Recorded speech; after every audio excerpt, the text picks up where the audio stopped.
There is a war most people have never fully understood, not because the records are missing, or because the history is too complicated to tell, but because it happened on water, in the grey, formless, horizonless middle of the Atlantic Ocean, where there were no front lines, no cities to capture, no hills to hold, just ships and the sea and what was underneath it. The Battle of the Atlantic lasted longer than any other continuous military campaign of the Second World War. It began on the very first day of the conflict, in September of 1939, and it did not end until Germany surrendered in May of 1945. Nearly 6 full years of fighting across millions of square miles of open ocean. Historians have called it the longest, largest, and most complex naval battle in all of recorded history. That is not a boast. That is a measurement. By the time it was over, more than 3,500 Allied merchant ships had been sunk in the Atlantic. More than 175 warships had gone down, and 783 German U-boats, submarines, had been destroyed. The men who served on those submarines had one of the highest casualty rates of any branch of any military in the entire war. And the men who sailed the merchant convoys knew, every time they left port, that the odds of a safe return were never guaranteed. But here is what makes this battle different from every other campaign in the Second World War. It was not fought for territory. It was fought for supply, for food, for oil, for steel, for the raw material of survival. Britain, as an island nation, needed more than 1 million tons of imported goods every single week just to keep fighting. Without those ships crossing the Atlantic, there was no Royal Air Force, no army, no war industry, and no hope. Winston Churchill later wrote, and this is a verified quote from his memoirs, that the U-boat threat was the only thing that ever truly frightened him during the war, more than the Blitz, more than the fall of France, more than any army or any general. He was more afraid of what was happening in the middle of the ocean than almost anything else. And yet this battle is rarely given the weight it deserves. We know the names Dunkirk, El Alamein, Stalingrad, names that feel like history. But Convoy SC-7, Convoy HX-72, the Beitasam submarine base at Bordeaux, these names feel like footnotes. They are not footnotes. They are the reason the other battles were even possible. This is the story of those convoys, of the men who sailed them and the men who hunted them, of the admirals who made decisions from dry offices, and the sailors who lived or died by those decisions in 40-foot Atlantic swells. It is told in chapters because a campaign this vast deserves space and time. Not a summary, not a highlight reel, but a full account, told carefully and told honestly. If you are watching this at the end of a long day, settling in for something that is not noise, you have found the right place. This documentary is designed for deep, sustained attention, not frantic, not shallow, but not slow either. History at this scale has its own momentum. You do not need to hurry it. Before we begin, one thing. If this kind of long-form documentary history is what you come here for, the real thing, documented, sourced, detailed, then subscribe now and turn on notifications. There are 14 more chapters in this series. You will want all of them. Let us begin at the beginning. Chapter 1. The Ocean. Before the war, foundations of the coming storm. To understand why the Atlantic became the most strategically critical theatre of the Second World War, you first have to understand what Britain actually was, and still is, as a nation. An island, one that produces some of its own food, some of its own coal, but which has always depended on the sea to bring in what it cannot make or grow at home. By the late 1930s, that dependence had grown into something structural. Britain's industrial economy, its urban population, its entire capacity to function at a modern level, all of it rested on a continuous flow of ships arriving from North America, from the Caribbean, from South Africa, from India, from Australia. Remove that flow, and Britain does not just struggle, it stops. The Germans understood this. They had understood it since the First World War. when their own submarine campaign had come startlingly close to cutting Britain's supply lines entirely. Between 1915 and 1918, German U-boats had sunk millions of tons of Allied shipping and very nearly broken the British economy before the belated introduction of the convoy system turned the tide. That lesson had been learned on both sides. The British remembered that convoys had saved them. The Germans remembered that they had come close enough to want to try again. And so, in the years between the wars, both nations were quietly preparing for a rematch. Even while diplomats talked of disarmament, and treaties were signed with great ceremony, and the word never was used a great deal. The Treaty of Versailles, signed in 1919, had explicitly forbidden Germany from operating U-boats and had reduced its surface fleet to a handful of obsolete ships. The intention was to permanently remove Germany as a naval power. In practice, it simply delayed and sharpened German naval ambition. The Anglo-German Naval Agreement of 1935 changed everything. It allowed Hitler to renounce the Versailles restrictions and to build a fleet 35% the size of Britain's. A building program was immediately launched: battleships, cruisers, destroyers, and submarines. But the key figure in German naval planning was not the fleet commander Erich Raeder, and it was not Hitler. It was a relatively junior admiral named Karl Dönitz, who commanded the U-boat arm, and who had a very specific, very calculated theory about how to defeat Britain. Dönitz had calculated with the kind of cold precision that makes military historians nervous, that a fleet of 300 medium-sized submarines, the Type 7 U-boat, attacking in coordinated groups, could sink enough Allied shipping to collapse the British economy within roughly a year. The key word in that sentence is coordinated. Dönitz was not thinking of individual submarines hunting alone. He was thinking of what he called Rudel tactic, wolf pack tactics. A patrol line of submarines spread across convoy routes, waiting. When one boat spotted a convoy, it would radio headquarters and shadow the target, not attacking yet. Other submarines would converge. Then, at night, the pack would strike together from the surface, where early British sonar, called ASDIC, was largely useless, because ASDIC could only detect a submarine when it was submerged. A surfaced submarine at night, in Atlantic conditions, was almost invisible and almost impossible to catch. It was a brilliant tactical concept, and Dönitz could not get anyone in authority to fund it properly. Raeder preferred a mixed fleet, some U-boats, some surface ships, some of everything. Hitler, as late as 1938, still believed he could avoid war with Britain entirely, and built his naval planning around commerce raiding against the French. When Germany went to war in September of 1939, the U-boat fleet stood at 57 boats, and many of those were the small, short-range Type 2 U-boats, designed for coastal operations around the British Isles, not for deep ocean warfare.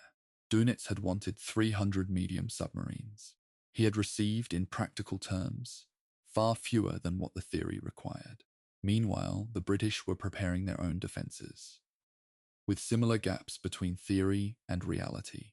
The Royal Navy had convinced itself, after extensive trials, that the submarine threat had been effectively neutralized by ASDIC.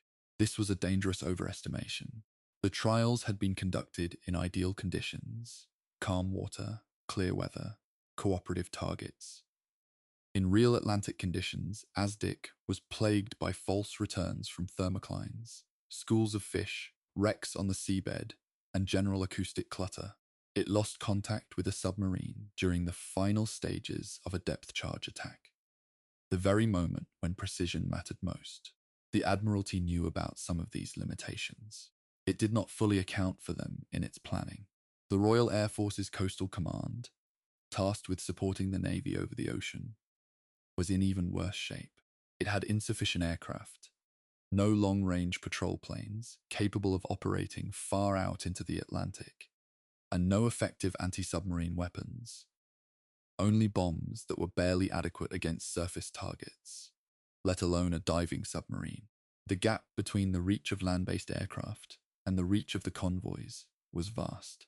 That gap, the mid-Atlantic, would, within a year, be known as the Black Pit, and it would become the most dangerous stretch of water in the world.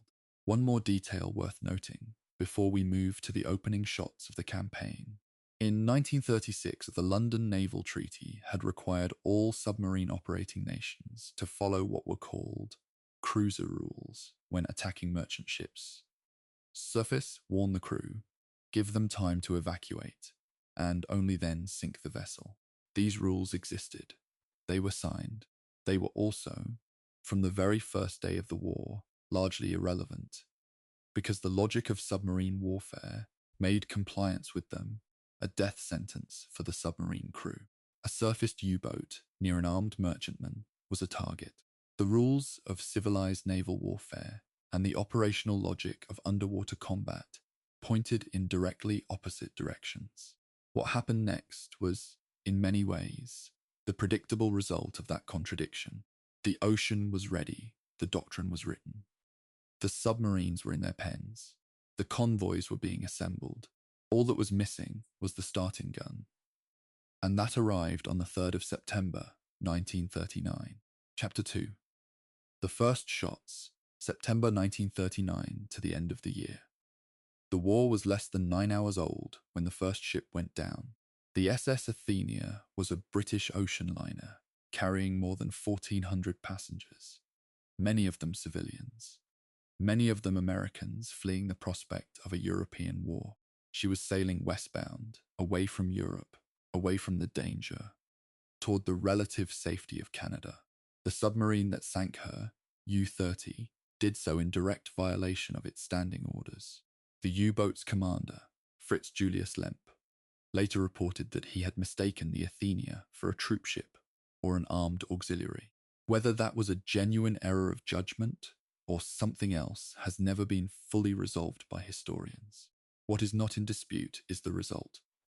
More than 117 people were killed, including a number of American citizens. The political damage was immediate.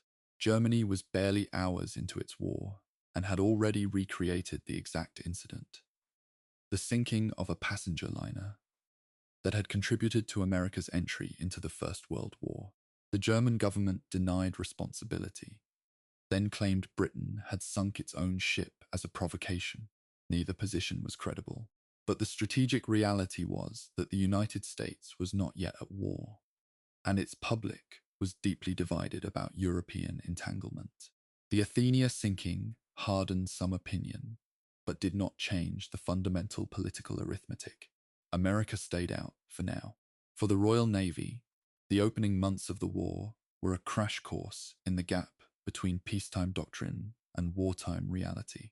Winston Churchill, who had returned to government as First Lord of the Admiralty on the very day war was declared, was in favor of aggressive, offensive anti-submarine tactics. The Navy formed what were called hunting groups, escort carriers accompanied by destroyers, patrolling the shipping lanes in the western approaches, actively seeking U-boats rather than waiting for them to strike. The theory was sound on paper. In practice, it was almost immediately exposed as deeply flawed. On the 14th of September, 1939, the carrier HMS Ark Royal, Britain's most modern fleet carrier, narrowly avoided being sunk when 3 torpedoes from U-39 exploded prematurely near her hull. The escorting destroyers turned, detected the submarine, and forced it to surface and scuttle, making U-39 the first U-boat destroyed in the Second World War. 3 days later, the carrier HMS Courageous was not so fortunate. Sunk by U-29 in the western approaches, she took more than 500 members of her crew with her. The hunting group strategy was quietly abandoned. The sinking of Courageous had exposed a fundamental problem. A carrier, designed to project air power, was itself extraordinarily vulnerable to an underwater threat it could not reliably detect or deter. The aircraft carried by Courageous at that stage of the war had no effective anti-submarine weapons. A carrier patrolling for U-boats was, in operational terms, Just a very large, slow, valuable target, moving in a predictable pattern. After Courageous, the Admiralty withdrew its fleet carriers from anti-submarine patrol duty. It was an important lesson, but the cost of learning it had been catastrophic. The most dramatic single episode of the entire autumn came in October. Günther Prien, commanding U-47, accomplished something that the British had considered essentially impossible.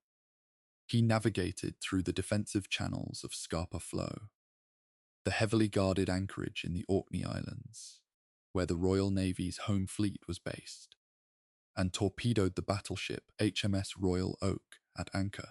More than 800 members of Royal Oak's crew were lost. Prien brought U-47 safely home to an enormous reception. He was paraded through Germany as a national hero, received by Hitler personally. In Britain, the loss triggered a massive security review of every naval anchorage. The psychological shock of it, that the heart of the home fleet's harbour was not safe, was profound. At the same time, in the South Atlantic, the pocket battleship Admiral Graf Spee was conducting a highly successful commerce raid, sinking 9 merchant ships in the South Atlantic and Indian Ocean during the first 3 months of the war. The British and French assembled hunting groups of extraordinary size, including 3 battle cruisers, 3 aircraft carriers, and 15 cruisers, to find her. That deployment of forces tells you something important.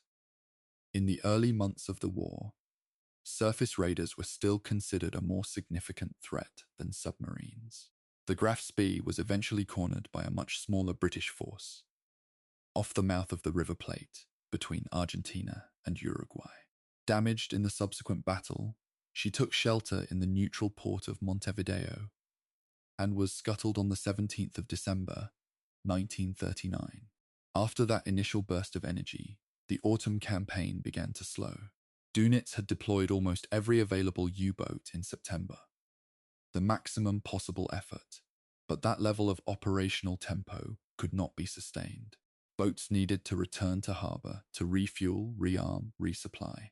Many of Germany's Baltic training ports froze over in the harsh winter of 1939–40, trapping newly built U-boats in the ice and hampering the pipeline of reinforcements.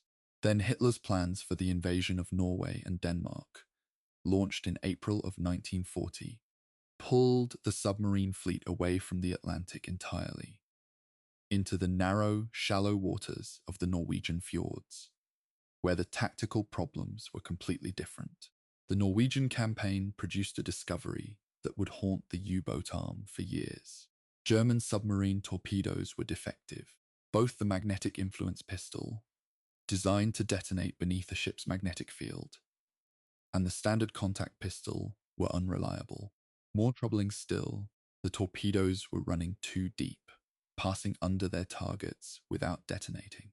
In more than 38 attacks on British warships during the Norwegian campaign, the U-boats sank precisely 1. The news spread through the fleet. Senior commanders filed formal complaints. Dönitz was furious. The torpedo defects would not be fully diagnosed and corrected until January of 1942.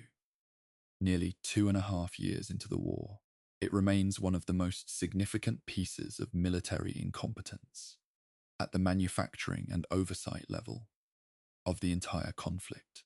By the end of 1939, the Battle of the Atlantic had not yet become what it would become. The convoy system was working imperfectly, but working. The U-boat fleet was too small to deliver the tonnage war Dönitz had theorized. The surface raider threat had proven real but manageable. The British were tired, stretched, and under no illusions about what was coming. But they were still moving cargo across the ocean. The arithmetic of survival for now was just barely in their favour. That was about to change. Chapter 3. The Fall of France and the Opening of the Atlantic Door. May to July 1940. Everything that had been true in September of 1939 was unmade in the spring of 1940. In 10 weeks, between the 10th of May and the 22nd of June, 1940, Germany conquered the Netherlands, Belgium, Luxembourg, and France.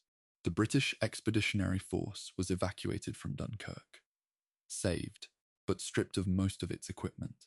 France signed an armistice, and the strategic map of the Battle of the Atlantic changed so completely that military historians still treat the summer of 1940 as a second beginning of the campaign. The first and most immediate consequence was the loss of France as an ally. In 1940, the French Navy was the fourth largest in the world. Its destroyers, cruisers, and submarines had been contributing meaningfully to convoy escort duty, to the patrol of the western approaches, and to the hunt for German surface raiders. Almost overnight, that force was removed from the Allied order of battle. Only a small number of French ships joined the Free French forces under de Gaulle and continued to fight. The rest were neutralized, sitting in harbour under the terms of the armistice, neither fighting for Germany nor for Britain. For the Royal Navy, which was already stretched to its operational limits, this was a catastrophic loss of capacity. The second consequence was the opening of the French Atlantic ports to the German Navy. This is the detail that changed the geometry of the entire campaign, and it is worth spending a moment with the mathematics. U-boats based at the German ports in the North Sea, Wilhelmshaven, Kiel, Hamburg, had to travel approximately 2,000 kilometers just to reach the main Atlantic convoy routes. That journey took time, burned fuel, and left the submarines with limited operating range once they arrived on patrol. The new bases at Brest, Lorient, and La Pallice on the French Atlantic coast were roughly 700 kilometers closer to the open ocean. That difference, translated into operational terms, effectively doubled the operational endurance of every U-boat in the fleet, and therefore, without building a single additional submarine, doubled the effective size of the force Dönitz had available. The Germans moved quickly. By the early part of July, U-boats were returning from Atlantic patrols directly to the French bases. U-30 was the first to enter Lorient. Over the following months, the Germans began constructing enormous concrete submarine pens at these ports. Reinforced shelters with walls and roofs, several meters thick, capable of protecting the boats from Allied bombing. These pens would not be penetrated by Allied air power until mid-1944, when the Tallboy deep penetration bomb was finally available. For 4 years, the submarines came and went beneath a roof that British and American bombers could not crack. The third consequence of France's fall was the diversion of British destroyers away from convoy escort duty. The Norwegian campaign in April and May had already drained the destroyer flotillas. Then came Dunkirk. Hundreds of thousands of soldiers to evacuate from the beaches under continuous air attack, with destroyers taking appalling losses. After Dunkirk, the threat of a German invasion of Britain itself forced the Admiralty to keep large numbers of destroyers in the English Channel, ready to contest any German crossing. 7 destroyers had been lost in the Norwegian campaign. 6 more were lost at Dunkirk. 10 more were sunk in channel and coastal operations between May and July of 1940. Many of them to air attack, because they lacked adequate anti-aircraft armament. The convoy routes to the west and north, already underprotected, were stripped even further. At the very moment, the German submarine fleet gained unprecedented new reach and operational freedom, Britain's capacity to defend its convoys was gutted. It was the worst possible alignment of circumstances, and it produced predictable results. There was one compensation, and it matters: the merchant fleets of the occupied nations. Norway, the Netherlands, Belgium, came under British operational control. The Norwegian merchant fleet alone was one of the largest in the world, and it arrived in British ports largely intact, crewed by men who had chosen to keep fighting. These ships and their crews would become absolutely central to Britain's survival over the next 3 years. Their contribution is not always given the weight it deserves in popular accounts of the war. The Norwegian merchant sailors, in particular, served under conditions of extraordinary danger, with very little of the recognition given to uniformed military personnel. Winston Churchill, who had become Prime Minister on the 10th of May, 1940, understood immediately that the destroyer shortage was critical. He wrote to President Roosevelt, then deep in an election year and navigating the intense political pressures of American isolationism, to request the loan of 50 obsolete American destroyers. After months of negotiation, this became the Destroyers for Bases Agreement. 50 aging American destroyers in exchange for 99-year leases on British naval and air bases in Newfoundland, Bermuda, and the West Indies. The deal was widely described as a loan in American political language, for the obvious reason that sale of naval weapons to a belligerent power would have tested American neutrality law. The destroyers began arriving in British and Canadian hands in September of 1940. They needed to be refitted, rearmed, and fitted with ASDIC before they could serve on convoy duty. Most were months away from being useful. Britain needed them now. Meanwhile, Germany was settling into its new French ports, refining its Wolfpack doctrine, and preparing to exploit the opportunity that the summer of 1940 had handed it. Dönitz knew what he had. His U-boat commanders knew. The only question was how long it would take the British to understand the full scale of what had changed. The answer would arrive in the months that followed, in a period that the U-boat crews would remember for the rest of their lives, with a certain grim fondness. They called it the Happy Time. Chapter 4. The Happy Time. June 1940 to March 1941. There is a term that appears in German naval records from this period, die glückliche Zeit, the happy time. It was used by U-boat crews to describe the months between June and October of 1940, and later extended, by some accounts, into early 1941. The name is unsettling because what they were describing, with that quiet, almost domestic word happy, was the wholesale destruction of Allied merchant shipping on a scale that genuinely threatened to end the war. Between June and October of 1940, more than 270 Allied ships were sunk.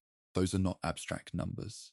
Each ship represented a crew, a cargo, months of industrial production, and a gap in the supply line that Britain could not easily fill. Some carried food, some carried aviation fuel, some carried the raw materials, copper, rubber, bauxite, without which British factories could not produce the equipment the armed forces needed. The rate of sinking was exceeding the rate at which new ships could be built. Britain was losing the tonnage war. The success of this period rested on three interlocking factors. The first was the new French basing arrangement, which had transformed operational reach. The second was the exploitation of the air gap, the vast mid-Atlantic region beyond the reach of land-based aircraft, from either Britain or North America, where convoys had no air cover whatsoever, and U-boats could operate on the surface with relative impunity. The third was the skill, experience, and tactical aggression of a small number of U-boat commanders who had mastered Dönitz's Wolfpack doctrine and were applying it with devastating effect. The names of these commanders became famous in Germany. Günther Prien of U-47, the man who had sunk Royal Oak in Scapa Flow. Otto Kretschmer of U-99, whose personal tally of ships sunk would make him the highest-scoring submarine commander of the entire war.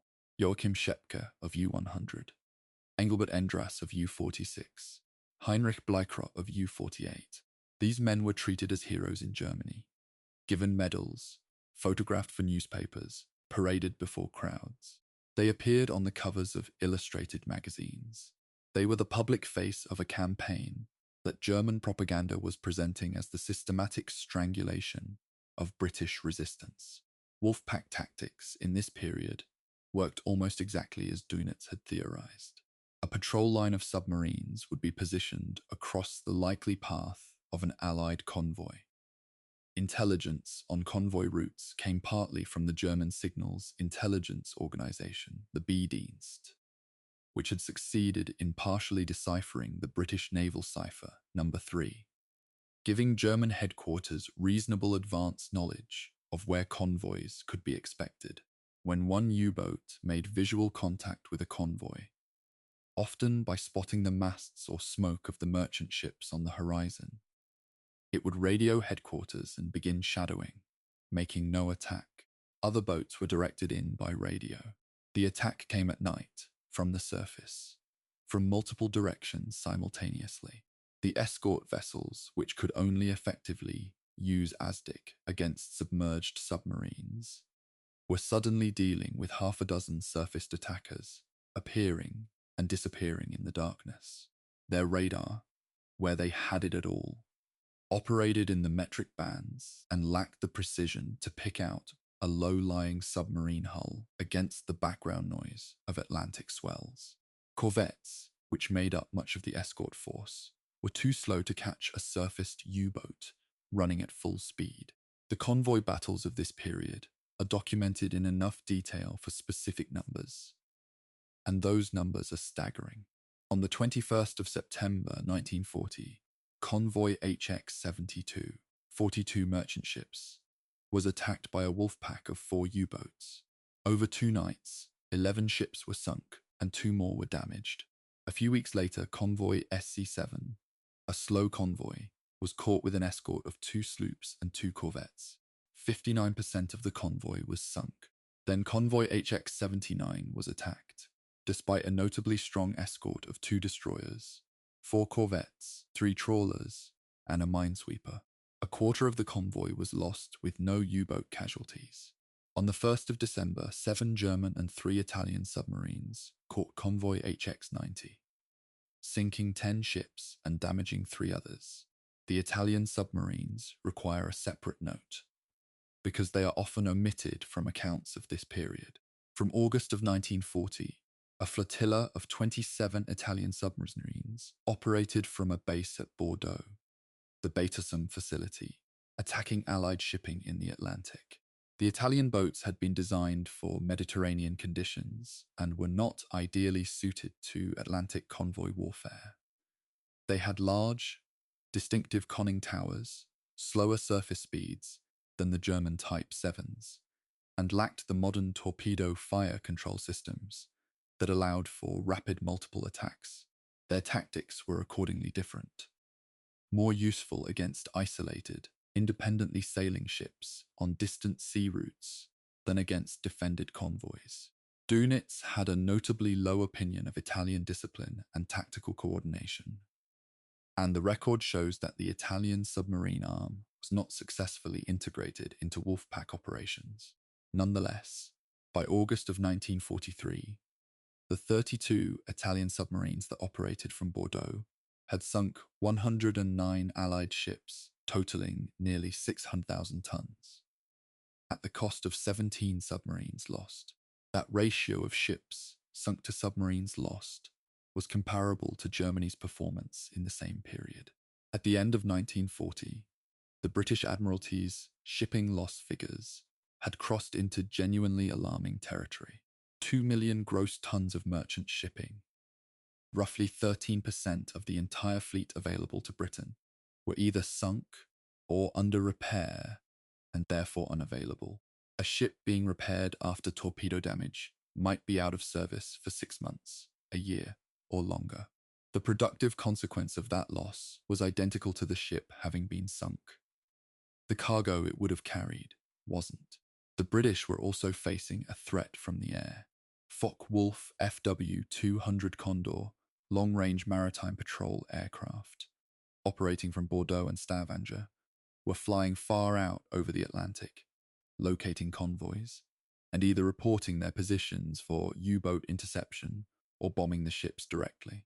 In the early part of 1941, Condors were credited with claiming 365,000 tons of shipping. The Condor was, originally, a civilian airliner hastily converted for military use. A stopgap improvisation that nonetheless proved highly effective against convoys that had no fighter cover of any kind. Churchill would later write of this period. The only thing that ever frightened me during the war was the U-boat peril. That sentence is quoted constantly in histories of this campaign, and it is easy to read it as rhetorical flourish. It was not. Churchill had access to the shipping loss figures. He understood better than almost anyone how narrow the margin between adequate supply and catastrophic shortage actually was. The happy time was not a metaphor. It was a near-run thing. Chapter 5. The Surface Raiders. A parallel war on the ocean. While the U-boats were rewriting the rules of Atlantic warfare beneath the surface, the German Navy was running a parallel campaign above it, and in the autumn and winter of 1940-41, that surface war came remarkably close to breaking the convoy system in a completely different way. Surface raiders, warships, and armed merchant cruisers designed to intercept and destroy unescorted merchant shipping had been part of German naval doctrine since before the war.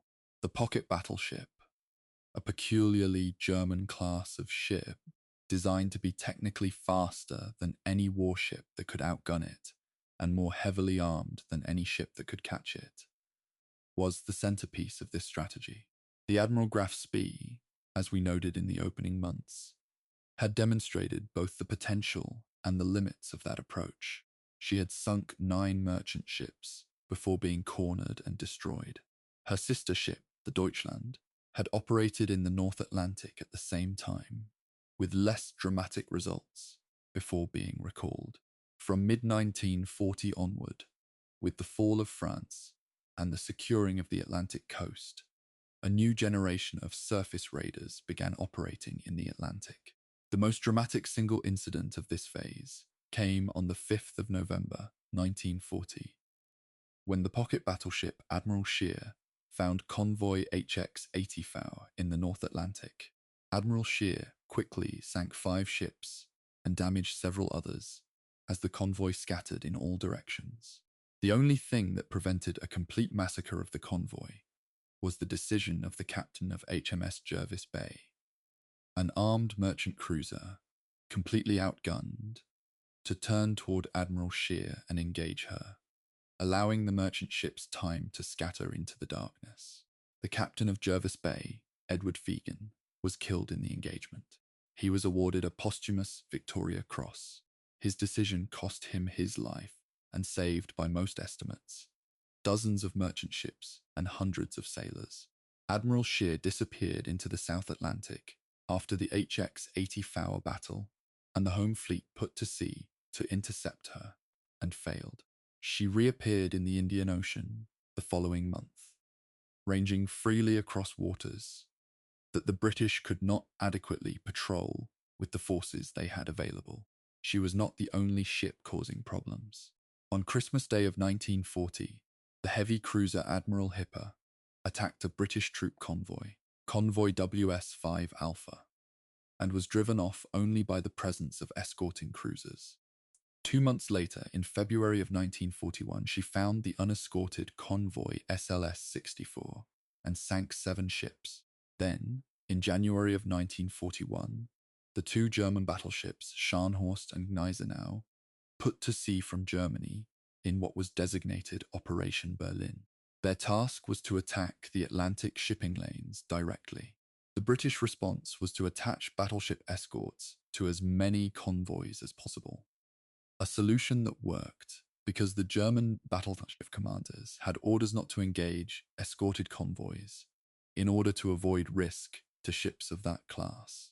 In February, the old battleship HMS Ramillies was enough to deter an attack on Convoy HX-106.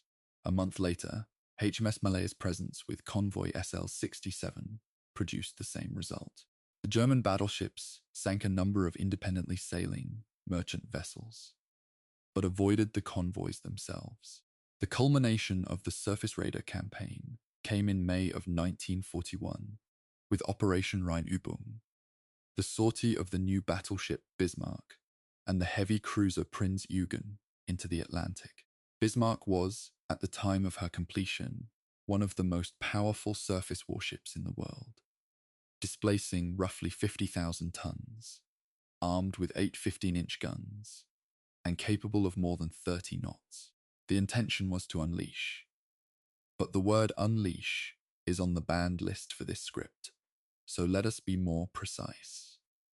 The intention was to deploy Bismarck and Prinz Eugen into the Atlantic convoy routes, where, between them and the submarines already operating there, the cumulative loss rate on Allied shipping might reach the critical threshold that Dönitz had always theorized was enough to end British resistance.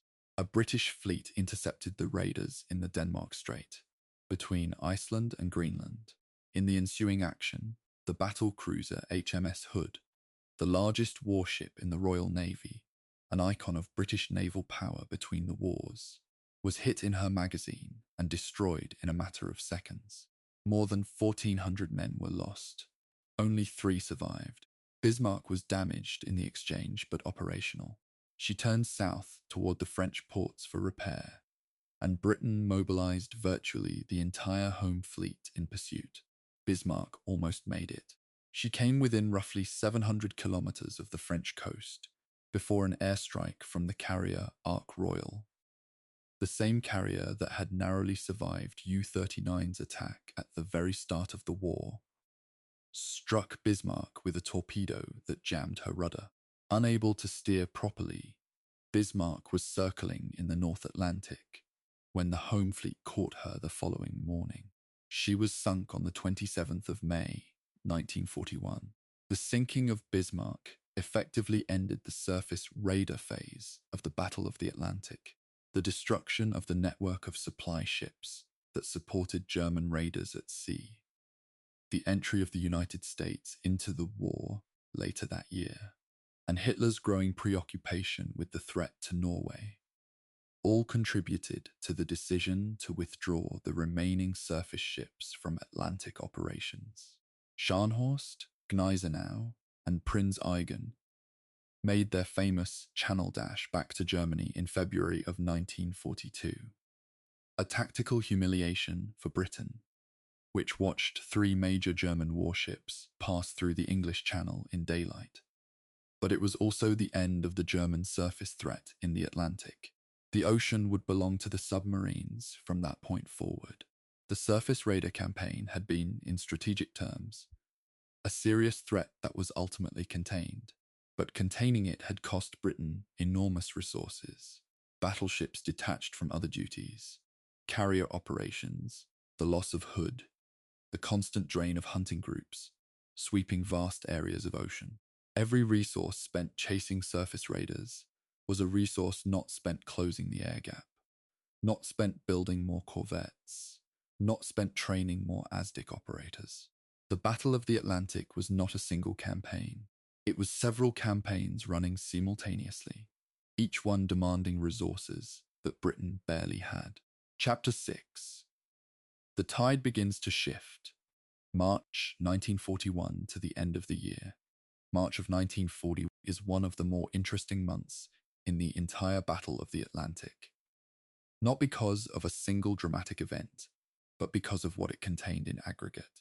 It was a month in which several separate threads of British learning, British adaptation, and British institutional reorganization began, for the first time, to produce measurable results. The happy time was not over, but the geometry of the battle had begun almost imperceptibly to shift. The most immediate change was tactical. The catastrophic convoy battles of the autumn of 1940 had forced the Admiralty to look hard at why the escorts had failed so consistently.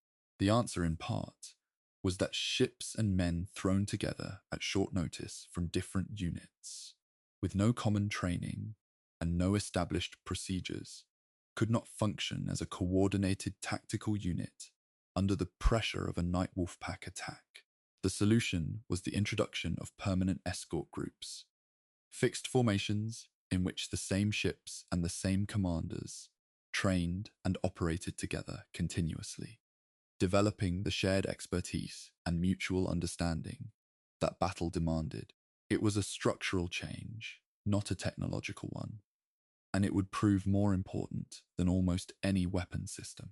A new training base was established at Tobermory in the Hebrides, under the command of Vice Admiral Gilbert Stevenson, a notably demanding officer whose approach to preparing new escort ships and their crews was not gentle. Ships came to Tobermory and were put through scenarios designed to be harder than anything they were likely to encounter in the Atlantic. Merchant ships were attacked in harbour. Crews were drilled on damage control. Discipline was rigorous to the point of being notorious. The ships that came out of Tobermory were not universally enthusiastic about the process, but they were measurably more capable than the ships that had been thrown into the convoy battles of October 1940, with minimal preparation. In February of 1941, the Admiralty moved the headquarters of Western Approaches Command from Plymouth to Liverpool, a decision that placed the operational control centre of the entire Atlantic campaign in direct proximity to the main convoy departure ports and, critically, in closer reach of the Canadian and American liaison systems that were increasingly important to managing the western half of the ocean. In April, operational control of Coastal Command aircraft was transferred to the Admiralty, ending the organizational separation between air and naval anti-submarine operations that had been one of the structural weaknesses of the British response. Greater coordination between surface escorts and aircraft was now possible, at least in theory. And in early 1941, the first shortwave radar sets, capable of detecting surfaced U-boats, began arriving on British escort vessels and aircraft. The older metric band radar systems had lacked the resolution to pick out a submarine hull from the surface clutter of the ocean. The new centimetric radar, based on the cavity magnetron, one of the most important scientific developments of the war, could detect a submarine's conning tower at useful ranges even in poor weather. This technology did not arrive in quantity until later in the year, and its full impact would not be felt until 1942 and 43. But the pipeline was now running. These structural and technical improvements began to show results almost immediately. In early March of 1941, Günther Prien, the man who had sunk Royal Oak in Scapa Flow, the most celebrated U-boat commander in Germany, holder of the Knight's Cross with oak leaves, sailed out on patrol in U-47 and did not return. The exact circumstances of U-47's loss have never been definitively established to the satisfaction of all historians. There is a genuine historiographical debate about whether she was sunk by depth charges from escort vessels or by some other cause, but the result was unambiguous. Prien was gone. 2 weeks later, in the Battle of Convoy HX-112, the newly formed 3rd Escort Group, 4 destroyers and 2 corvettes, held off a Wolfpack attack. The destroyer HMS Vanoc, fitted with early shipborne radar, detected U-100 on the surface and rammed and sank her. Her commander, Joachim Schepke, was killed. Shortly afterward, U-99 was caught and sunk by the same escort group. Her commander, Otto Kretschmer, the highest-scoring U-boat commander of the war, was captured along with much of his crew. In the space of a few weeks in March of 1941, Dönitz had lost 3 of his most experienced and successful commanders: Prien, Schepke, and Kretschmer.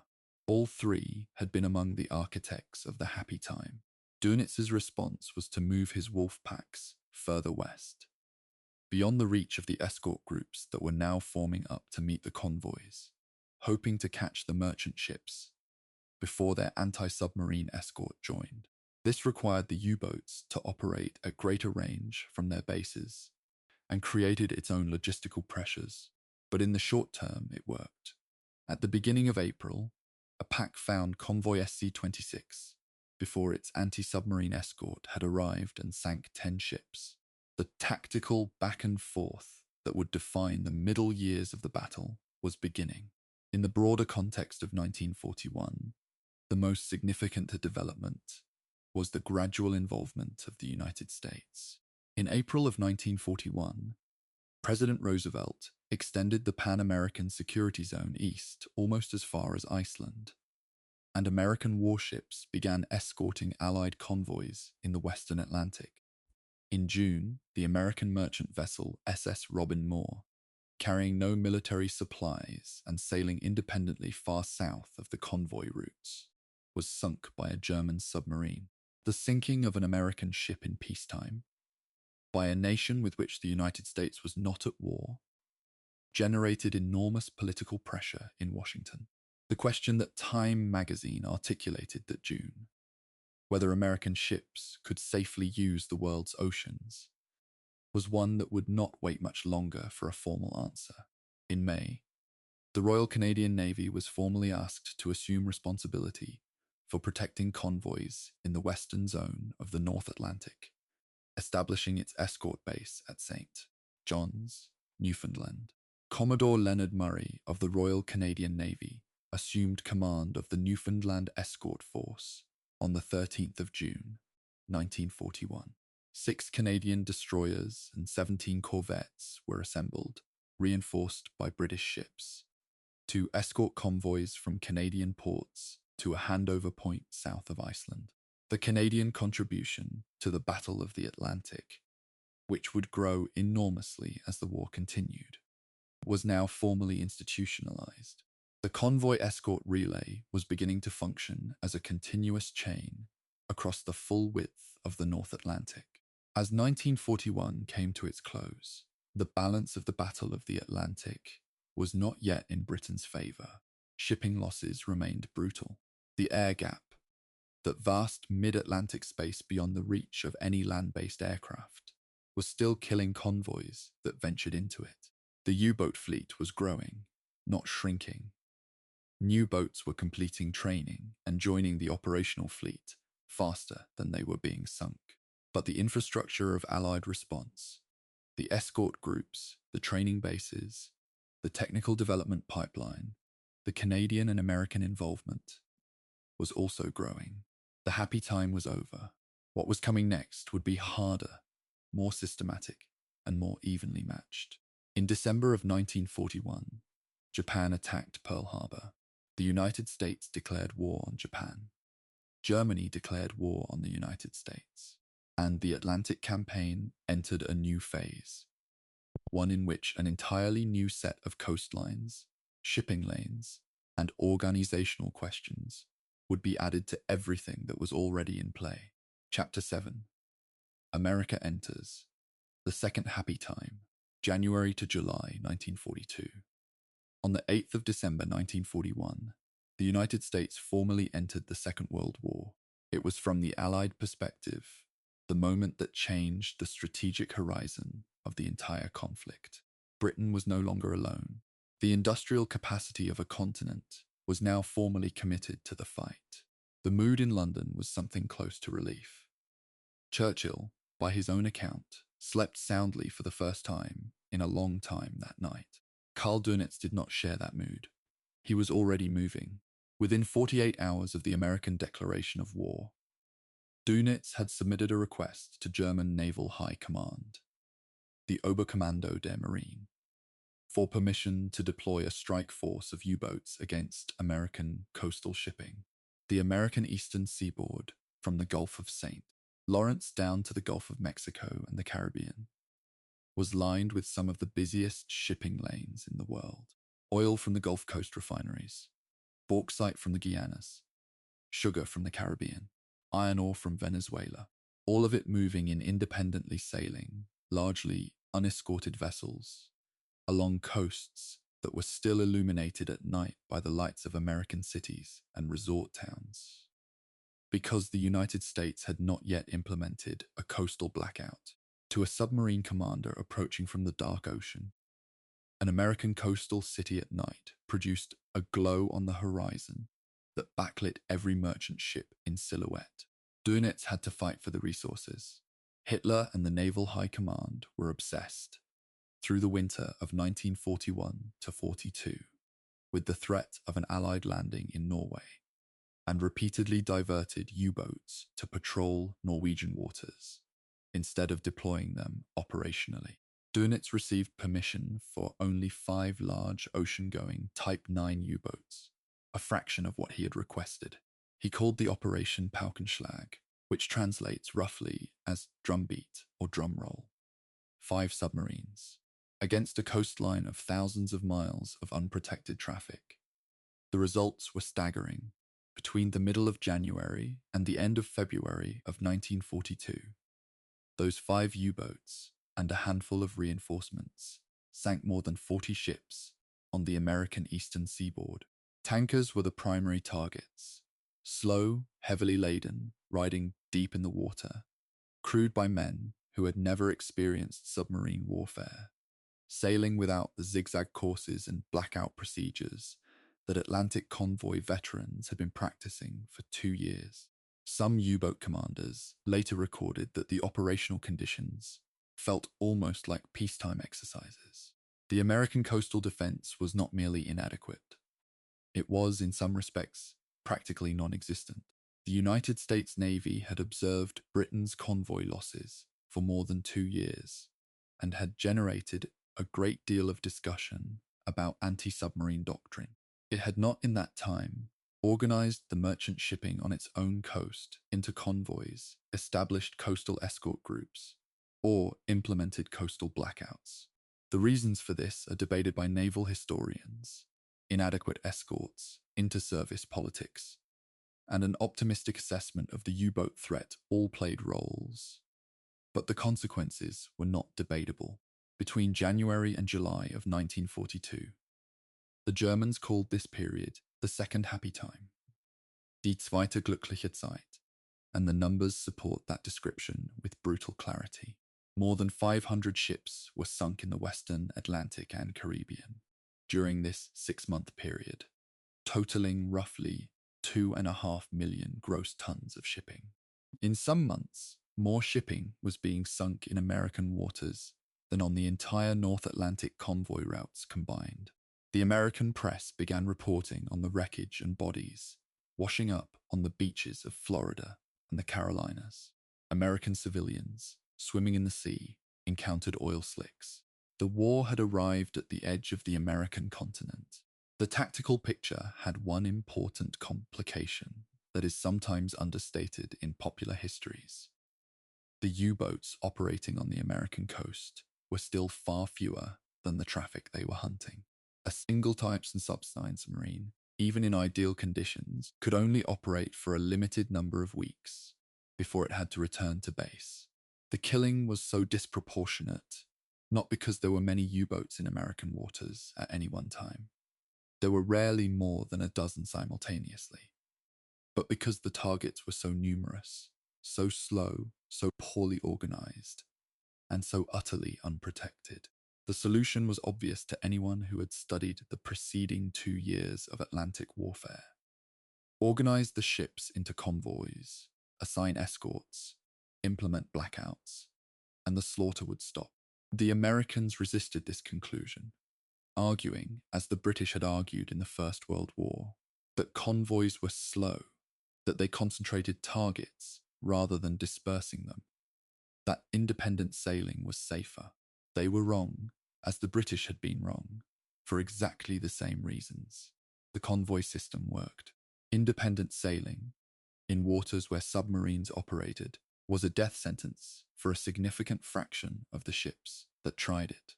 By May and June of 1942, American naval authorities, under relentless pressure from both the operational evidence and from the British Admiralty, began implementing a coastal convoy system, the interlocking convoy system, running in sections from Halifax down the eastern seaboard and around to Key West and the Gulf ports.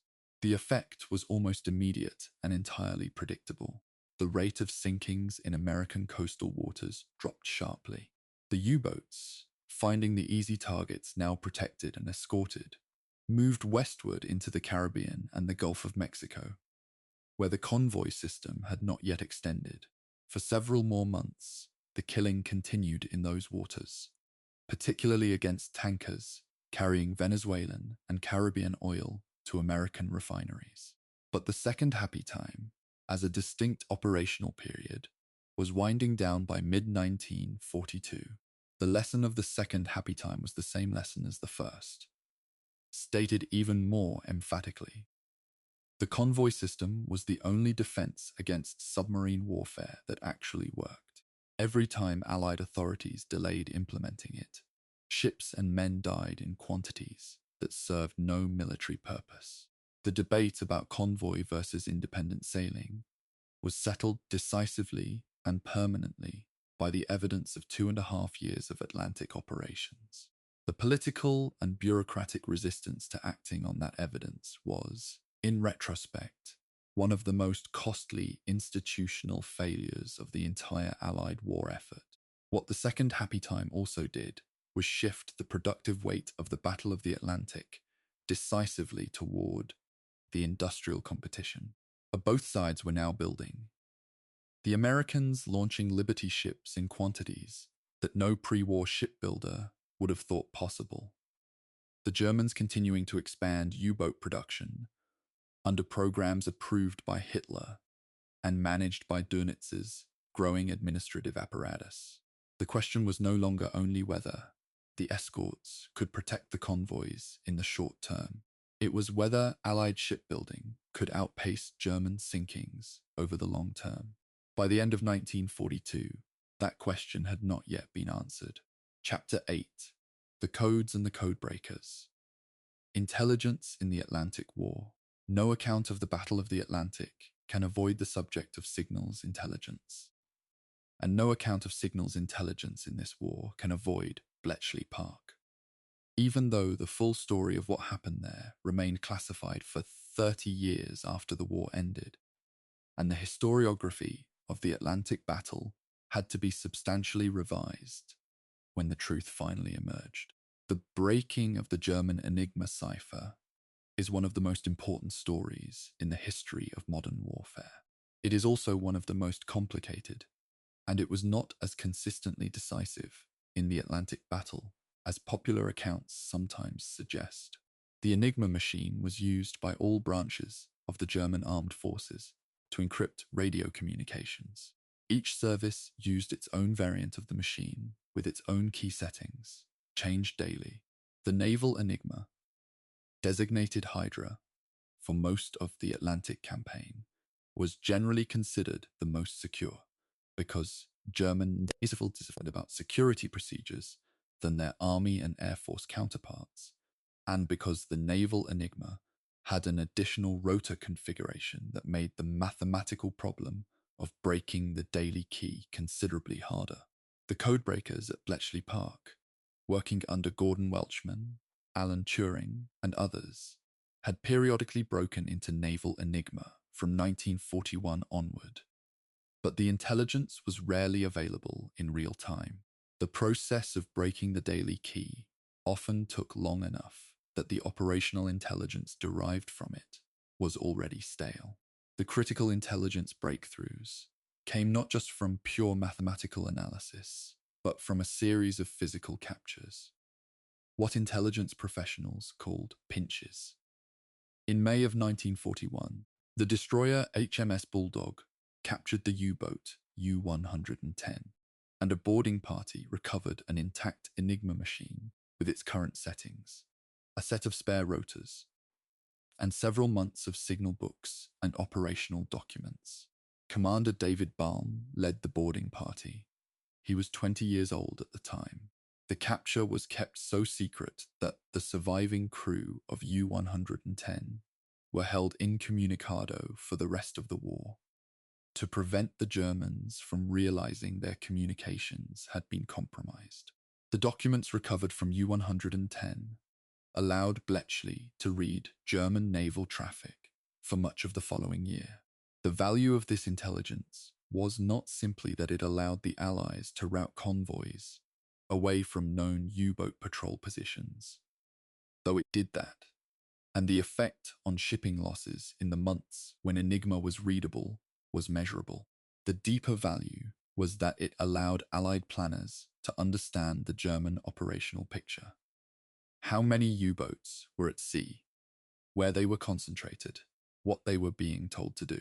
This kind of strategic intelligence, understanding the enemy's mind rather than just his movements, was a force multiplier of extraordinary significance. When the intelligence was available, Allied convoy routing became a sophisticated exercise in three-dimensional chess, moving convoys around and between known patrol lines. Then, in February of 1942, Germany introduced a new variant of the naval enigma, the four-rotor machine, known to Bletchley as Shark, for use by the Atlantic U-boat fleet. This effectively blinded British naval intelligence to U-boat positions almost overnight.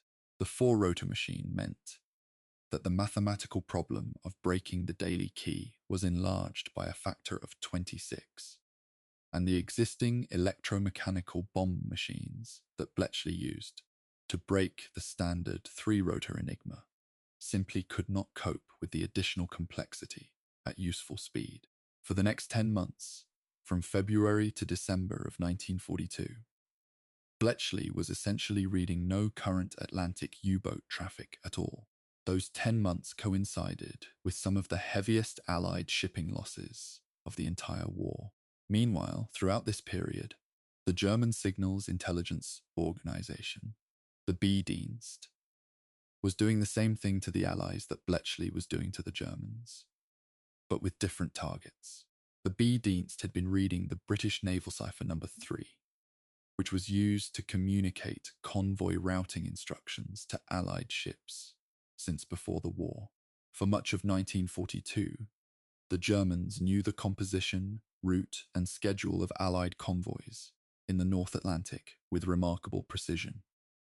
Often before the convoys had departed port, Dönitz's headquarters could position wolf packs along routes that the convoys were actually going to use, not just where the submarines guessed they might go. The signals intelligence war was, through much of 1942, running in Germany's favour. The cipher war was eventually resolved, in the Allies' favour, by two separate developments in late 1942 and early 1943.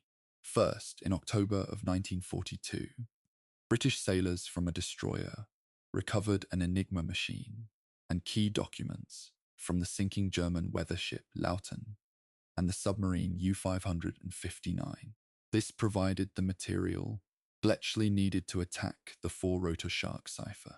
Second, a new four-rotor bomb machine, developed by British and American cryptanalysts working in coordination, came into operation at the end of 1942. By late December of 1942, Bletchley was reading Shark traffic again. At roughly the same time, the British naval cipher number 3 was replaced by a system the B-Dienst could not read. Within months, the intelligence advantage had swung decisively toward the Allies. The story of the cipher war is inseparable from the story of the physical battle, but historians should be careful about overstating the enigma factor. Even with perfect intelligence, convoys still had to cross the ocean, and the mid-Atlantic air gap still meant that large sections of the crossing had no air cover. Even with perfect intelligence, the question of whether enough escort vessels and aircraft were available to protect the known positions was not always answered in the Allies' favour. Intelligence shortened the odds. It did not remove the danger, and there were months, particularly in the autumn of 1942, when the intelligence was excellent and the convoy battles were catastrophic anyway, because there were simply not enough escort forces available to defend the routes that the intelligence identified as threatened. The human dimension of this story deserves a moment. The sailors who boarded U-110, working in a flooding, tilting, partially submerged submarine hull, under conditions where they had no way of knowing whether the boat would suddenly sink, or whether a scuttling charge was set. These men performed one of the most physically and psychologically demanding acts of the entire war, and their contribution to Allied victory cannot be precisely quantified, but was, in all probability, as consequential as any single land battle. History tends to remember generals and strategists. The sailor who waded through cold water in the flooding wardroom of a captured submarine to retrieve a box of documents tends to receive less. That asymmetry is worth noting. Chapter 9. The Worst Year. The Atlantic in 1942. 1942 is the year that the Battle of the Atlantic came closest to its theoretical terminus, the point at which Allied shipping losses exceeded replacement capacity permanently, and the strategic equation began to move irreversibly against the British war effort. It did not reach that terminus, but from the perspective of the people managing it at the time, the admirals in Liverpool, the planners in Washington, the merchant sailors preparing to sail, the margin between survival and catastrophe was not always visible from where they stood. The raw numbers of 1942 are stark. Over the course of the year, German submarines sank more than 1,200 Allied ships, totaling approximately 6 million gross tons of merchant shipping. That figure represented roughly a quarter of the Allied merchant fleet available at the start of the year. The rate of new construction, even with American shipyards now running at wartime pace, was not yet keeping up with the losses. The Allied shipbuilding effort was impressive. The Liberty ship program, in particular, had brought the time needed to complete a standard cargo vessel down from months to weeks through prefabrication and assembly line techniques. But impressive was not yet adequate. Dönitz's fleet was growing throughout 1942. In January of that year, he had roughly 91 operational U-boats. By December, the number had grown to more than 212 operational boats, with a total fleet size of 418, accounting for the training pipeline. The boats were at sea in greater numbers and for longer patrols than at any previous point in the war. Resupply at sea, through a class of large supply submarines called Milchkühe, milk cows, had extended the range and endurance of Type 7 boats operating in the mid-Atlantic and Western Ocean. The operational geometry of the U-boat war had expanded in every direction. The escort forces available to meet this expanded threat were still struggling with the fundamental structural problem that had plagued them since 1940. There were not enough of them, and the ones that existed were distributed imperfectly. The North Atlantic convoy routes, the main supply highway from North America to Britain, were the highest priority and received the strongest escort coverage. But the expansion of the war into the Pacific following Pearl Harbor meant that American destroyers and aircraft were being committed to two separate oceans simultaneously, and the US Navy was not able to give the Atlantic the priority that the tonnage war mathematically required. The Joint Chiefs of Staff and the British Admiralty argued, repeatedly and sometimes bitterly, about the allocation of resources between the Atlantic and the Pacific.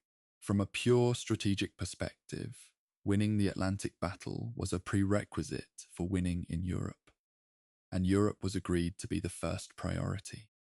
But the Pacific demanded forces too, immediately and urgently, and the mathematics of sharing always left someone short. The autumn of 1942 brought the worst convoy battles yet seen. In October, Convoy SC-104, a slow convoy of 26 ships, was attacked by a wolf pack and lost 8 vessels. In November, multiple simultaneous wolf pack operations against successive convoys produced loss rates that alarmed the most experienced commanders in Western approaches. The wolf packs had evolved. They were now larger, sometimes 12 to 15 submarines directed against a single convoy, and the coordination between boats was more sophisticated. Dönitz's shore headquarters at Lorient, and later at Berlin, maintained continuous radio contact with boats at sea, directing their movements based on intelligence, deciphered convoy signals, and sighting reports. The entire Wolfpack system was, in effect, a shore-controlled tactical network, something entirely novel in the history of naval warfare. This heavy radio traffic was also though neither side fully understood its implications at the time. A structural weakness. Every time a U-boat transmitted on radio, to report a sighting, to request a course change, to acknowledge orders, it could potentially be located by Allied high-frequency direction-finding equipment, known as HFDF or HUF-DUF. Shore-based HFDF stations in Britain, Iceland, and Canada had been providing cross-bearings on U-boat transmissions since early in the war, allowing approximate positions to be plotted. By 1942, shipborne HFDF sets were beginning to appear on escort vessels, allowing a convoy commander to detect a shadowing U-boat's transmissions and send a fast escort to drive it off before it could direct a wolf pack to the convoy's position.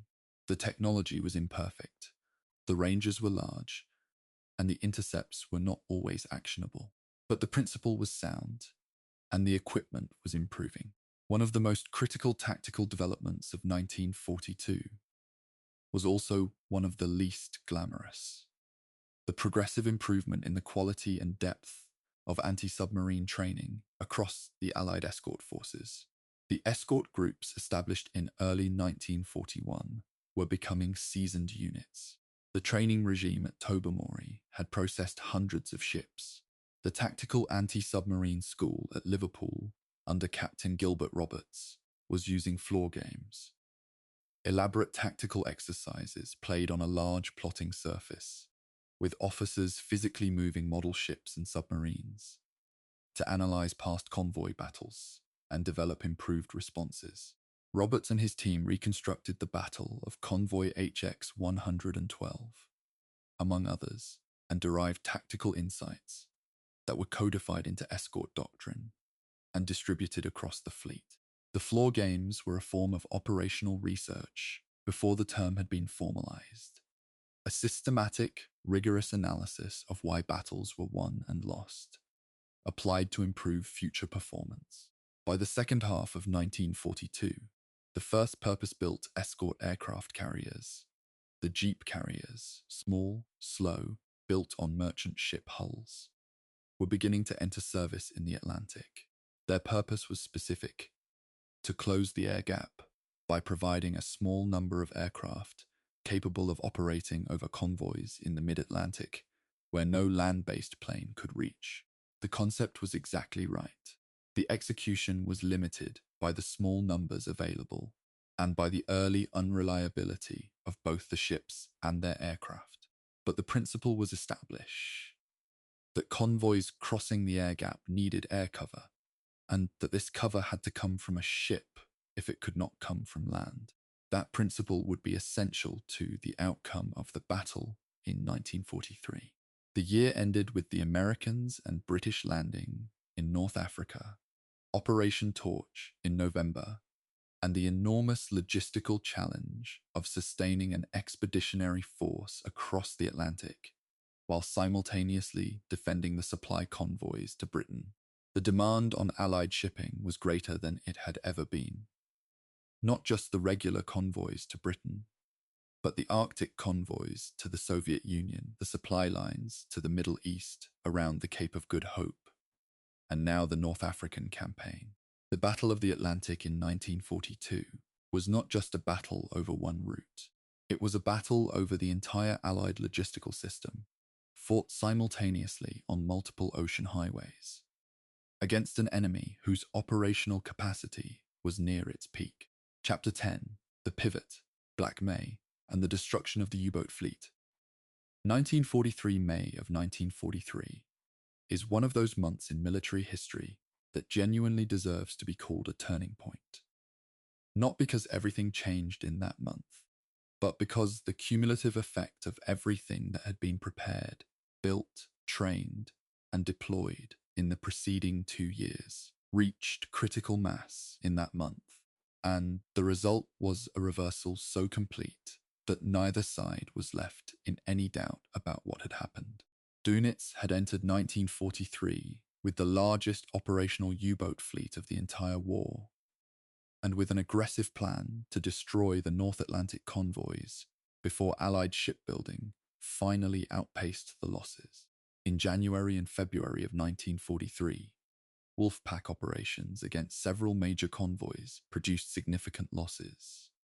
22 ships sunk from Convoy SC-100 and 18 in February being particularly severe, and German Naval Command was cautiously optimistic. The technological and numerical advantage still appeared to lie with the submarine fleet. The Allies were losing. Then March of 1943 arrived, and within 1 week, it produced the worst convoy battles of the entire war. Two convoys, SC-122 and HX-229, were caught simultaneously by two converging wolf packs, totaling 38 submarines. In 5 days of continuous battle across 3,000 miles of ocean, 21 ships were sunk. The Admiralty's Trade Division produced a confidential assessment after the battle that concluded, in language that was careful but not reassuring, that the convoy system itself might be at risk of collapse if the current loss rate continued. That assessment was discussed at the highest levels of the British and American governments. And then, in April, the tide turned. Not with a single dramatic engagement, but through the simultaneous arrival of everything that had been missing. Escort carriers, HMS Biter, USS Bogue, others, joined the North Atlantic routes in numbers sufficient to begin closing the air gap. Very long-range Liberator aircraft, modified with extra fuel tanks, and fitted with the new centimetric radar and powerful lee lights, searchlights for night attack, began operating from Iceland and Newfoundland, reaching into the mid-Atlantic for the first time. The new escort groups, by this stage experienced, well-equipped, and tactically sophisticated, were reinforced by close support groups that could be dispatched specifically to threatened convoy positions. HF FSDF equipment, now standard on escort vessels, meant that shadowing submarines could be detected and driven off before they reported convoy positions. The effect when all of these capabilities combined was the elimination of the air gap as a sanctuary for U-boats. For the first time since 1940, a submarine operating in the mid-Atlantic was at serious risk from aircraft at any point in its patrol, whether it was on the surface in daylight, approaching a convoy at night, or simply transiting between positions. The centimetric radar in the patrolling aircraft meant that a submarine on the surface at night had no warning before the aircraft was on it. The earlier radar could be detected by the METOX receiver that most U-boats now carried, but the centimetric sets operated on frequencies that METOX was blind to. U-boat crews began reporting a phenomenon they could not explain: aircraft appearing out of darkness without any prior radar warning, already in the attack run. The tactical security of the surface, the foundation of Wolfpack doctrine since 1937, was gone. In May of 1943, more U-boats were sunk than in any previous month of the war. Over the course of May, 41 German submarines were destroyed, roughly a quarter of all operational boats at sea at that time. In the Bay of Biscay alone, where U-boats had to transit in order to reach and return from the Atlantic, aircraft equipped with centimetric radar were finding and attacking boats on almost every patrol. The boats had to dive immediately on sighting an aircraft, which they had previously been able to detect far in advance and evade on the surface, and in some cases were being caught, while still submerged, by increasingly accurate depth charge attacks and a new weapon, the Hedgehog, a forward-throwing mortar that fired a pattern of contact-fused projectiles ahead of the attacking vessel, overcoming the problem that standard depth charges lost contact with the target during the final approach. On the 24th of May, 1943, Dönitz made a decision that was, in effect, an acknowledgement of defeat. He ordered the remaining U-boats in the North Atlantic to withdraw to areas where Allied air coverage was less dense, the Central and South Atlantic, and eventually the Indian Ocean.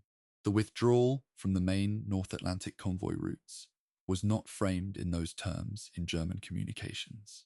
It was described as a tactical redeployment, a temporary adjustment, a preparation for new tactics and new technology. But the operational reality was clear. For the first time since the summer of 1940, Allied convoys on the main North Atlantic route were crossing without being attacked.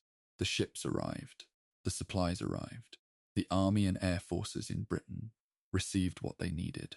The reasons for the Allied victory in May of 1943 are numerous and have been extensively debated by historians, who generally agree that no single factor was decisive, but that all of the factors were necessary.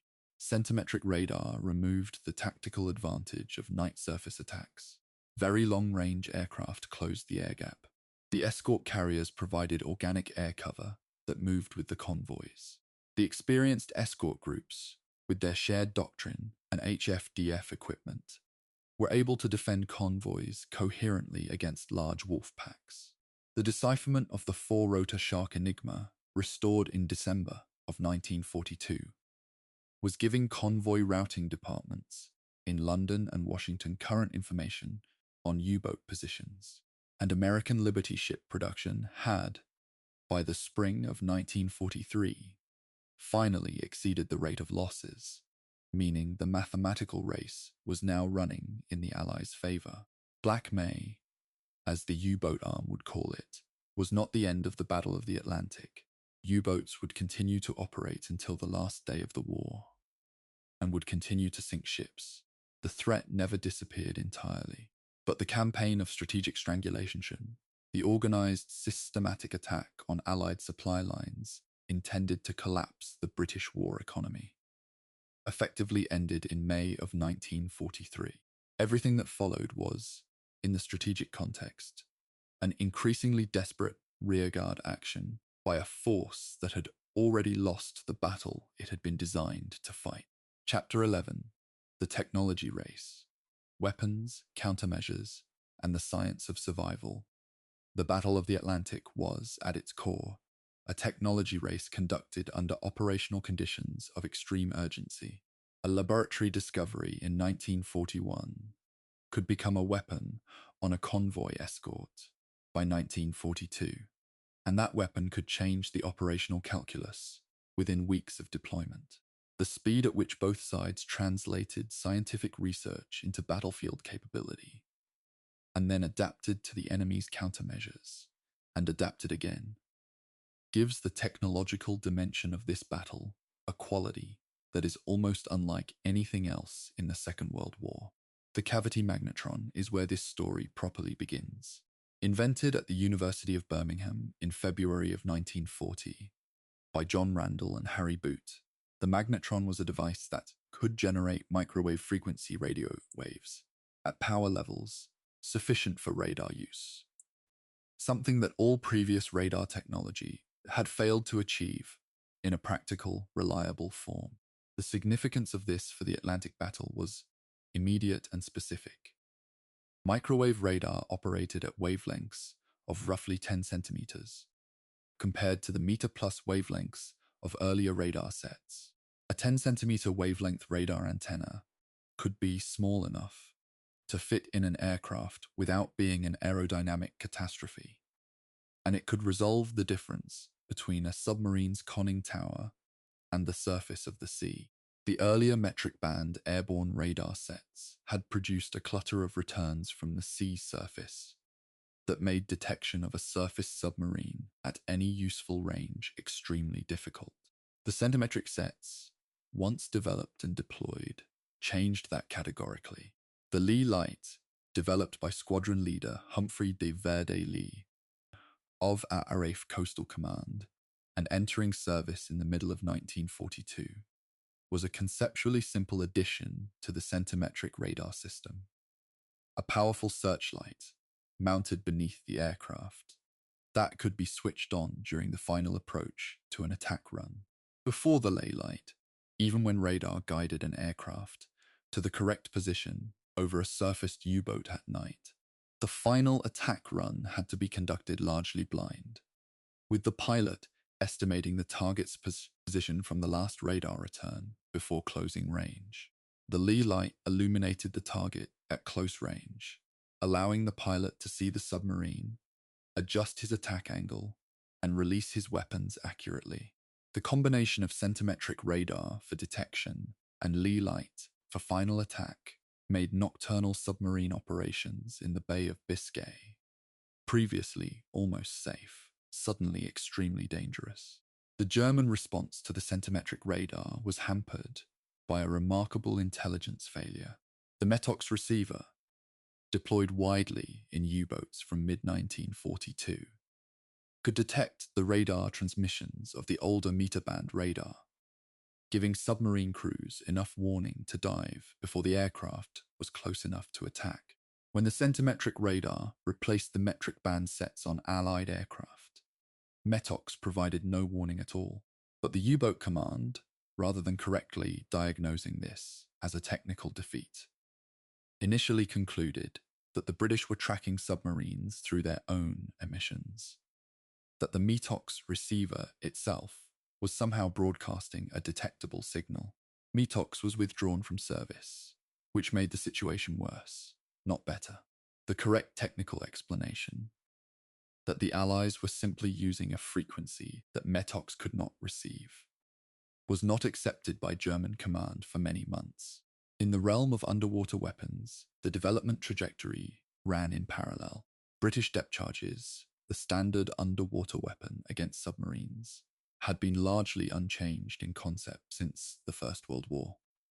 A cylindrical canister of explosive, set to detonate at a predetermined depth, rolled off the stern of a ship or launched from throwers to the sides.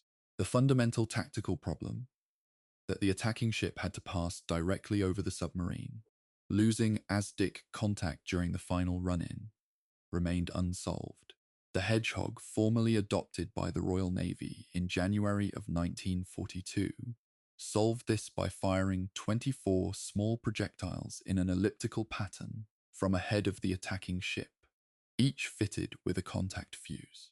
This meant that the ship could attack while maintaining ASDIC contact, and the small projectiles produced no explosion unless they hit the submarine, meaning that a miss left the water undisturbed, and ASDIC could continue tracking.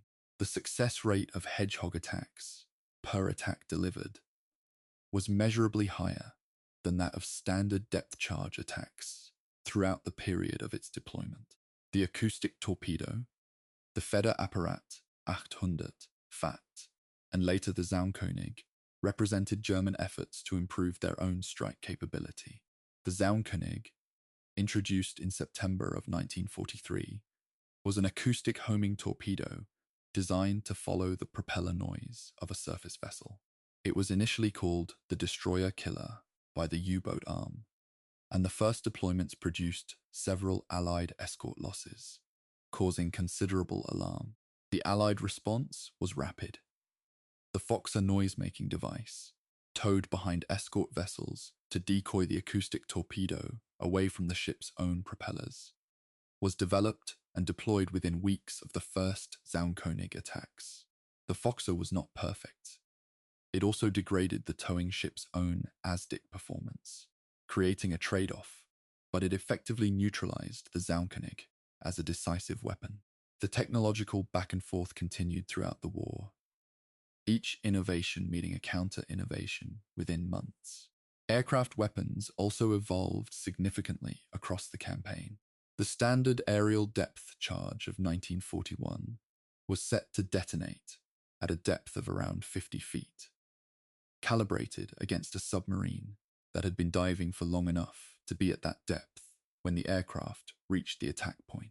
Analysis of attacks in which the submarine was clearly visible at the surface or had only just begun to dive showed that the charge was detonating too deep. The shallow set aerial depth charge, set for 25 feet, was adopted in 1942 and produced an immediate improvement in attack lethality. The Mark 20 acoustic homing torpedo, known under the cover designation Fido within the American program, entered service in May of 1943, giving aircraft an underwater weapon for the first time, capable of following a diving submarine to depths beyond the reach of conventional charges. On the German side, the most significant technological response to the deteriorating position in 1943 was the development of the Schnorchel, a retractable tube that allowed a submerged U-boat to run its diesel engines and charge its batteries while remaining underwater. Before the Schnorchel, a submarine had to surface regularly to recharge its batteries, and this surfacing was when it was most vulnerable to air and surface attack. The Schnorchel, derived from a Dutch design captured in 1940, allowed the boat to remain submerged for extended periods, dramatically reducing its exposure to aircraft. It was introduced progressively from mid-1943, but was not widely deployed until 1944. A Schnorchel-equipped submarine was much safer than a conventional boat, but it was also slower and navigated less precisely, and the Schnorchel head itself could be detected by some of the newer radar sets under good conditions. The Schnorchel prolonged the U-boat campaign, but did not reverse its strategic outcome. The technology race of the Battle of the Atlantic produced advances in radar, underwater acoustics, signals intelligence, and weapons design that shaped naval and military technology for decades after the war. Many of the fundamental principles of modern anti-submarine warfare, the combination of airborne radar, acoustic detection, long-range patrol aircraft, and coordinated surface-air attacks, were developed and refined through operational experience in the Atlantic between 1939 and 1945. The scientists and engineers who contributed to that effort, working in laboratories and research establishments far from the ocean, with limited information about operational conditions and constant pressure to deliver results faster than the industrial timelines seemed to allow, were as essential to the Allied victory as any admiral or convoy commander. Chapter 12. The Men Who Sailed. The human dimension of the Atlantic War history at the scale of the Battle of the Atlantic. Years of campaign, thousands of ships, millions of tons of cargo, can become abstract without some sustained attention to the people who lived it. The statistics of this battle are necessary, because the scale of the strategic stakes demands them. But statistics do not dive for cover, do not haul shipmates out of freezing water, do not spend 36 days at sea in a convoy that is being attacked for 4 of those nights, and then report back to port and go out again. People do those things. And the people of the Atlantic War deserve more than a footnote in a campaign that is primarily remembered through the lens of commanders and admirals. The merchant sailors were, by almost any measure, the most exposed and least formally recognized group of people in the entire Allied war effort. They were civilians, not members of any armed force, not subject to military discipline, not entitled to military pensions or veterans' benefits in most countries. They could, theoretically, refuse a voyage. In practice, leaving aside the economic pressures of needing employment in a wartime economy, many of them kept sailing because they believed in what they were doing, because they understood, in a visceral way that many people ashore did not, that the ships had to keep moving. In Britain, the merchant sailor received no campaign medal specifically for service in the Atlantic until 1980. Decades after the war ended, and after many of the relevant veterans had died. It is a historical injustice that, once stated, is very difficult to explain away. The convoy escort sailors, the Royal Navy, Royal Canadian Navy, and eventually United States Navy crews on the destroyers, corvettes, frigates, and sloops, lived in conditions that combined physical misery with psychological strain of a particular kind. The North Atlantic in winter, in a 600-ton Flower-class corvette, the workhorse of the Allied escort fleet, originally designed for coastal operations and pressed into deep ocean service because there was nothing else available, was a specific kind of ordeal. Corvettes were small enough to be flung around by North Atlantic swells in ways that large ships were not. They were wet, constantly wet, water coming over the bow and running across the deck, and they were cold. The crew lived in cramped mess decks below the waterline. The food was whatever the cook could produce in a galley that was often gyrating through arcs that made standing upright difficult. Seasickness in the early weeks of a deployment was near universal among new crew members. The psychological dimension of escort duty was distinctive. Merchant sailors faced the fear of being hit by a torpedo, sudden, often without warning, resulting in fire or flooding or both, with lifeboats that might or might not be reached in time, in water temperatures that, in the North Atlantic in winter, produced lethal hypothermia in less than 30 minutes. The escort sailors faced a different kind of strain, the responsibility of protecting ships and men they could see, knowing that a failure of their watch, a missed radar return, a moment of inattention, a tactical error, could mean those ships and those men dying. They also faced the knowledge that when a merchant ship was torpedoed, the tactics of convoy protection generally required the escort to continue its duties and not stop to pick up survivors, because a stopped escort was itself vulnerable to a waiting submarine, and because the convoy required continuous protection. Survivors in the water were told, sometimes literally by men leaning over the rail of a passing escort, that a rescue ship would come if it could. Sometimes it came, not always. The U-boat crews occupied a position that is historically interesting, precisely because it is so dissonant. They were, in terms of military effectiveness per capita, among the most productive fighting formations of the entire war. The early aces, Prien, Kretschmer, Schepke, Bleikrot, Luth, achieved levels of operational success that their respective national naval establishments celebrated openly. They were young men, most of them. The average age of a U-boat crew at the start of the war was in the mid-20s, who had been trained thoroughly and who operated in conditions of extreme physical confinement with a cohesion and mutual dependence that extreme environments tend to produce. The interior of a Type 7 U-boat on a long patrol, the smell, the heat of machinery in a sealed metal tube, the impossibility of bathing, the chronic lack of sleep during patrol cycles, the awareness of the depth of water below the keel, was its own particular world. As the war progressed and the Allied countermeasures became progressively more effective, the casualty rate in the U-boat arm rose to levels that, considered objectively, make it one of the most dangerous occupations in any branch of any military in the entire conflict.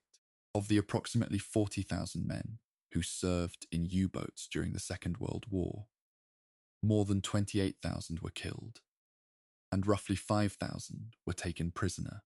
That is a casualty rate of approximately 82%. The men who went to sea in U-boats in 1943 and 1944 did so knowing, with increasing certainty, that the statistical probability of returning was below 1 in 3. The ideological context that put them in those boats is not part of this story's scope to examine, but the human reality of what they experienced deserves acknowledgement, because the scale of their losses is part of the honest accounting of what this battle cost. The shore communities that supported the convoys, the dock workers of Liverpool, Halifax, and New York, the women who built the Liberty ships in American yards, the Wrens who operated the plotting tables in the Western Approaches operations room, the meteorologists who provided weather forecasting critical to convoy routing, are another layer of the human picture that tends to get compressed out of popular histories. The Western Approaches operations room at Derby House in Liverpool, where the plotting tables showed the positions of every convoy at sea and every known U-boat group, operated 24 hours a day, 365 days a year, staffed largely by members of the Women's Royal Naval Service. The tactical decisions made in that room by Admiral Max Horton and his staff, determined which convoys were rerouted and which took the risk of proceeding on their original course. The women who maintained those plots were, in functional terms, operating under the same cognitive pressure as any command center in the war. In Newfoundland, the far western end of the convoy chain, the port of St. John's had been transformed from a small fishing and commercial harbour into one of the busiest naval facilities in the world. Canadian corvettes and destroyers berthed and departed in numbers that would have been unimaginable 5 years before. The Royal Canadian Navy, which had entered the war in 1939, with a total strength of fewer than 4,000 personnel and 13 seagoing vessels, had grown by 1943 to more than 80,000 personnel and more than 350 warships. That expansion, compressed into less than 5 years, produced an organization that was learning on the job in the most demanding possible conditions. And the learning showed in the early convoy battles, where Canadian escort groups suffered higher loss rates per convoy than their British equivalents, partly because of the speed of their expansion and the inexperience that came with it. This was not a failure of courage or commitment. It was the predictable consequence of building a navy from scratch, while simultaneously fighting with it. The human dimension of the Battle of the Atlantic ultimately resists summary, because it is too large and too varied. 8 different nationalities sailing in the Allied merchant fleet, more than 40 nations represented in the crews of Allied warships. The particular experiences of the Norwegian exiles, who sailed their merchant ships under the British flag from ports that their families could not reach. The Trinidadian and West Indians sailors who crewed the oil tankers of the Caribbean convoys. The Indian and Lascar seamen who served in merchant ships crossing the South Atlantic. Each of these groups brought their own experience of this war, its risks, its purpose, its cost, and few of them received the level of recognition that the scale of their contribution would have warranted. This script cannot restore those recognitions, but it can at least name the debt. Chapter 13. The U-Boat's Last Gamble. New Technology and Desperate Innovation, 1943 to 1944. By the autumn of 1943, Karl Dönitz understood the arithmetic of what had happened. He had not lost the Battle of the Atlantic because his men had failed. He had not lost it because the Allied navies had suddenly found an untapped reservoir of courage or seamanship. He had lost it because the technological conditions that made Wolfpack doctrine lethal, night surface attacks, a blind mid-Atlantic air gap, unreliable Allied radar, had been systematically dismantled over a period of roughly 18 months. The doctrine had not changed. The conditions it depended upon had, and Dönitz, now elevated to commander-in-chief of the entire German Navy following Raeder's resignation in January of 1943, faced the question that all commanders eventually face when the situation has outrun the doctrine. What next? His answer was technological optimism of a particular kind. The belief that the right combination of new weapons and new submarine designs could restore the operational conditions that had made the happy time possible. This was not an unreasonable strategic bet, given the information available to him in mid-1943. German submarine design had always been technically sophisticated, and the engineering bureaus were producing genuinely innovative concepts. The question was whether any of them could be developed, tested, manufactured in sufficient numbers, and deployed operationally before the Allied stranglehold on the convoy routes became permanent. The answer, as the timeline of development would demonstrate, was consistently almost, but not quite. The most immediately deployable response to the crisis of May 1943 was the deployment of improved anti-aircraft armaments on U-boats transiting the Bay of Biscay. The theory was simple. Rather than diving when attacked by aircraft, which had historically been the standard response, and which the improved Allied radar was making increasingly lethal. Because the aircraft arrived before the submarine had time to get deep, the boats would remain on the surface and fight back. Heavy anti-aircraft platforms were fitted to the conning towers of selected submarines. The approach produced initial results. Several Allied aircraft were shot down during Bay of Biscay transits in the summer of 1943. Then the Allies adapted, sending aircraft in coordinated pairs and groups rather than singly, and the flak boat concept was quietly abandoned. Because a submarine fighting on the surface against multiple aircraft had already lost the tactical argument. The schnorkel, the retractable breathing tube that allowed a diesel-powered submarine to remain submerged while running its engines and charging its batteries, was the most operationally significant near-term improvement available to the U-boat fleet. As noted in the previous chapter, it had been derived from a Dutch design and was progressively deployed through 1943 and 1944. The practical implications of the schnorkel were real but limited. A snorkeling submarine was safe from aircraft in the way that a surface submarine no longer was. It was, however, slower, limited to roughly 7 or 8 knots while snorkeling, compared to the 17 knots available on the surface, and it was navigating blind in a tactical sense, with the periscope and hydrophones as its only contact with the world above. It was also, counterintuitively, louder underwater when running diesel engines, making it easier for Allied hydrophone and ASDIC operators to detect. The schnorkel was not a solution. It was a way of surviving long enough to look for a solution. The genuine solution that Dönitz and his engineers were pursuing was the Type 21 U-boat, the Electroboot, where every previous U-boat design had been, in fundamental terms, a surface vessel that could submerge when necessary. The Type 21 was designed from the outset to spend its entire operational patrol submerged, surfacing only when absolutely required.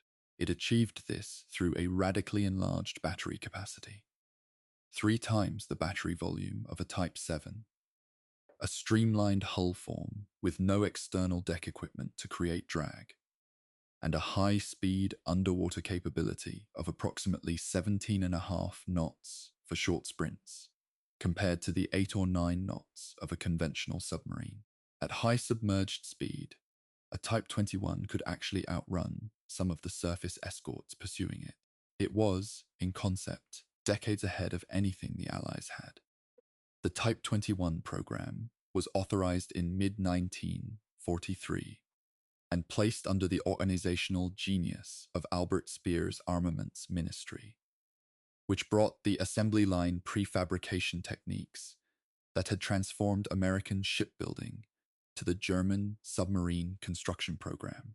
The plan was to build Type 20s in sections at inland factories and assemble them at coastal yards, compressing the construction time to less than 6 months per boat. The plan was brilliant. The execution was plagued by a combination of Allied strategic bombing of the assembly yards and the transport infrastructure carrying sections between them, and the fundamental difficulty of building a precision engineering product, a pressure hull that had to be watertight at depth, through a dispersed manufacturing process with new workers and new quality controls, weld defects, alignment problems, sections that did not quite fit together at the assembly points. The production curve was far below projections for most of the program's duration. Alongside the Type 21, the smaller Type 23 coastal submarine was being developed for operations in the shallow waters around the British Isles, specifically the English Channel and North Sea, where the larger Atlantic boats could not operate effectively. The Type 23 was simpler, quicker to build, and several entered operational service in late 1944 and early 1945. They were too few, too late, and too limited in range to affect the strategic outcome. The acoustic homing torpedo program, the Zaunkönig, discussed in the previous chapter, continued to absorb German development resources in 1944. The Allied Fokker countermeasure had blunted its effectiveness against escort vessels, but German engineers were working on improved variants with better ability to discriminate between the noise of a towed decoy and the noise of a ship's actual propellers. The improved versions arrived in small numbers. The Allied countermeasures improved in parallel. The pattern of the technology race continued. The advantage of surprise that accompanied each new weapon was real but temporary, measured in weeks or months rather than years, and the productive war potential of the Allied industrial base meant that Allied countermeasures could always be manufactured and deployed faster than the German side could innovate past them. From a purely operational standpoint, 1944 was the worst year of the war for the U-boat fleet in terms of loss rates. More than 240 U-boats were sunk in that year alone, a higher total than any previous year. The boats that went to sea in 1944 were frequently crewed by men with limited experience, because the trained veterans of the earlier campaigns were disproportionately dead or imprisoned. The training pipeline had been compressed to meet the demands of the expanding fleet, and the quality of tactical preparation that had characterized the aces of 1940 and 41 was no longer representative of the average crew.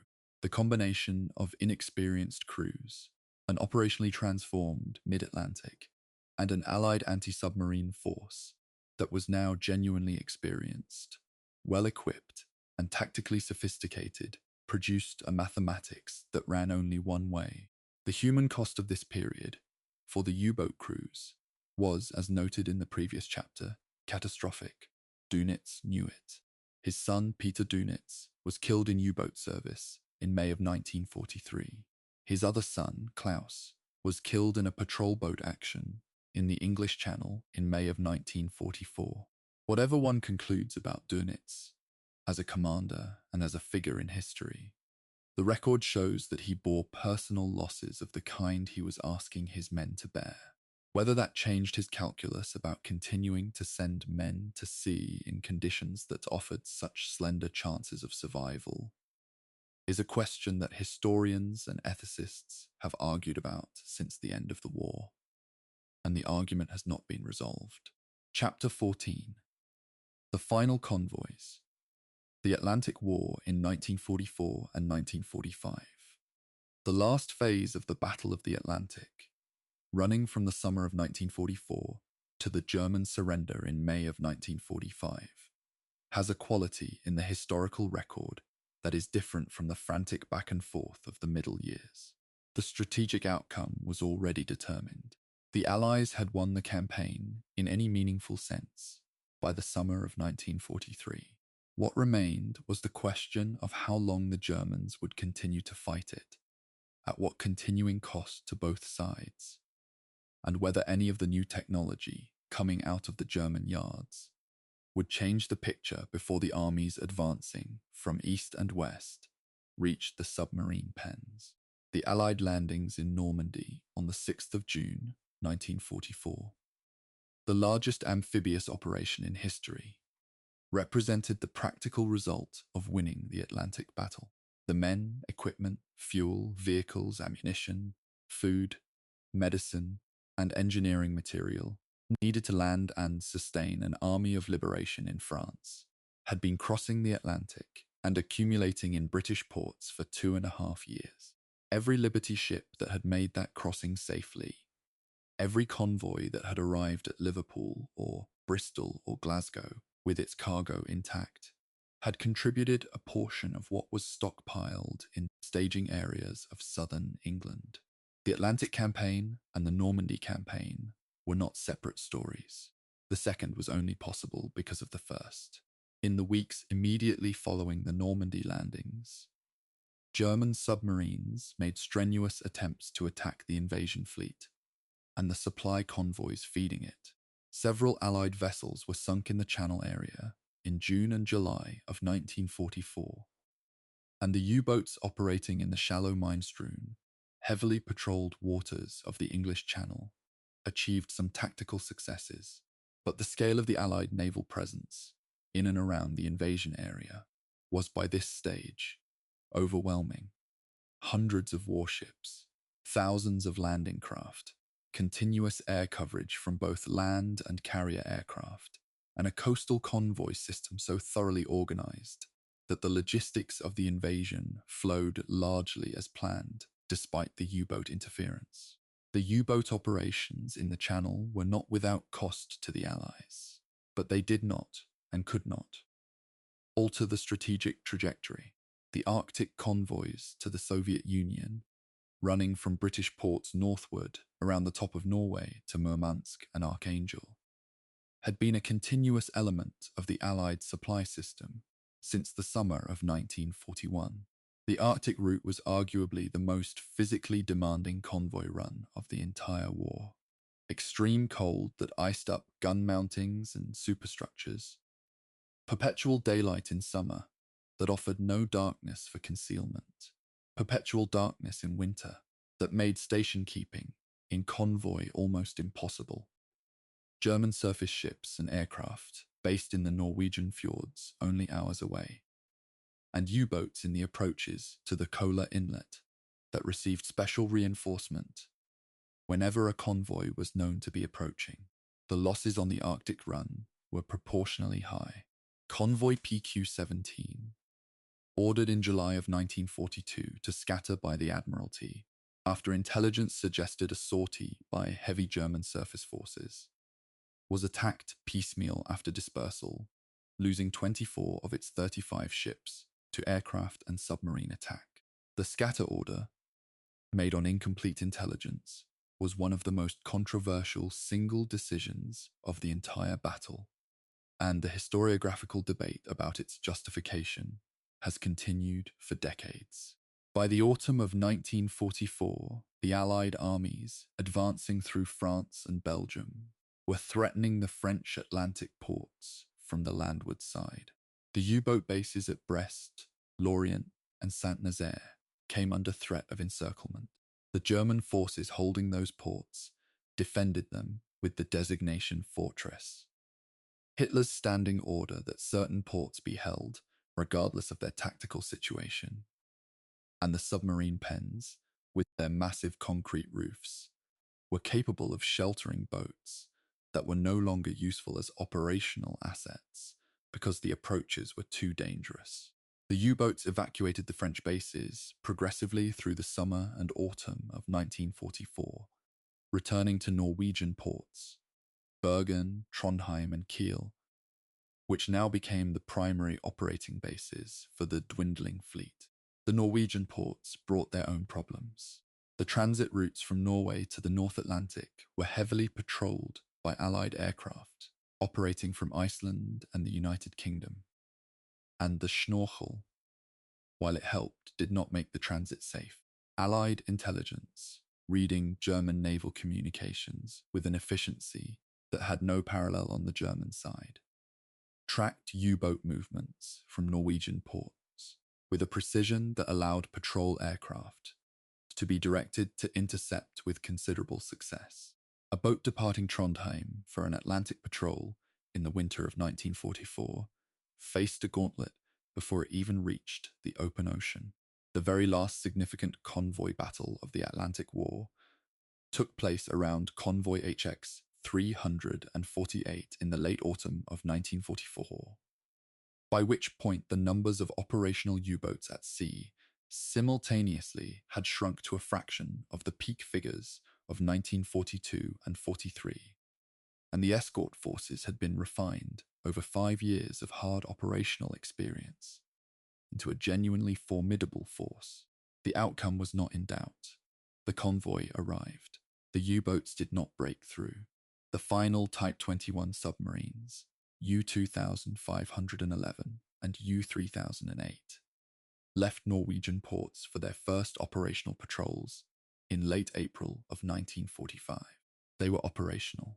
They were, by all technical assessments, genuinely superior to the Allied countermeasures then deployed. They did not achieve anything, because they were at sea for less than 2 weeks before Germany surrendered. The Type 21 program, which might have, in the estimate of some naval historians, restored meaningful German capability in the Atlantic, had it been deployed in large numbers 18 months earlier, arrived at the operational front at the precise moment when it could achieve nothing. The engineering was sound. The timing was fatal. On the 4th of May, 1945, the German armed forces in northwest Europe surrendered. Admiral Dönitz, who had been named Hitler's successor in the Führer's final testament on the 29th of April, and who had been attempting in those last days to negotiate a partial surrender that would allow as many German soldiers and refugees as possible to reach the Western Allies rather than the Soviet forces, broadcast the stand-down order to all U-boats at sea. The order was to surface, fly a black flag or pennant, and report position to the nearest Allied authority. It was the formal end of the campaign. Across the North Atlantic, the Mid-Atlantic, the South Atlantic, the Indian Ocean, and the waters around the Norwegian coast, submarines surfaced for the last time and began transmitting. Most complied. A small number did not, deliberately scuttling their boats rather than surrendering. In what became Operation Regenbogen, the German word for rainbow, the Allies had explicitly prohibited the scuttling of U-boats as a condition of surrender. Dönitz was later tried at Nuremberg in part for this order, though the historical record on how explicitly he authorized mass scuttling remains a matter of legal and historical debate. Chapter 15, The Verdict. What the Battle of the Atlantic actually decided. There is a habit, in writing about military campaigns, of reaching for language about destiny and turning points, of suggesting that the outcome was always somehow inevitable, or, alternatively, that it was always in doubt right up to the final moment. Neither of these positions is quite honest about the Battle of the Atlantic. The honest position is more uncomfortable than either. The Allies came very close to losings, in ways that the people managing the campaign understood at the time, and the margin by which they did not lose was narrow enough to be measured in specific months, specific production figures, and specific technical developments that could, in different circumstances, have arrived earlier or later. Begin with the strategic stakes as they actually existed, not as retrospect makes them look. Britain's survival as a fighting nation depended on imports, not metaphorically, not theoretically, practically and specifically. The food, fuel, steel, copper, rubber, and aviation fuel that Britain needed to maintain its population and its war economy had to cross the Atlantic in ships. In 1942, the rate at which those ships were being sunk had crossed the rate at which they were being replaced. Had that situation continued for another 12 months at the 1942 rate, the available Allied merchant fleet would have shrunk to a level at which the supply of Britain could no longer be maintained at a level sufficient for a functioning war economy. This is not a dramatic reconstruction. It was the actual assessment of the British and American staffs at the time, produced with real shipping figures and real production numbers. The margin was, in the end, provided by three things that came together in the right sequence. American shipbuilding, specifically the Liberty ship program, scaled up faster than even its most optimistic projections, reaching a production rate by the middle of 1943 that decisively outpaced the rate of German sinkings. The technological improvements in Allied anti-submarine capability, centimetric radar, escort carriers, very long-range aircraft, Hedgehog, HFDF, were deployed in sufficient numbers by the spring of 1943 to transform the operational calculus in the air gap, and the Allied signals intelligence effort restored to full effectiveness against the four-rotor Shark cipher in December of 1942. provided convoy routing with the information needed to keep ships clear of the worst concentration of U-boats.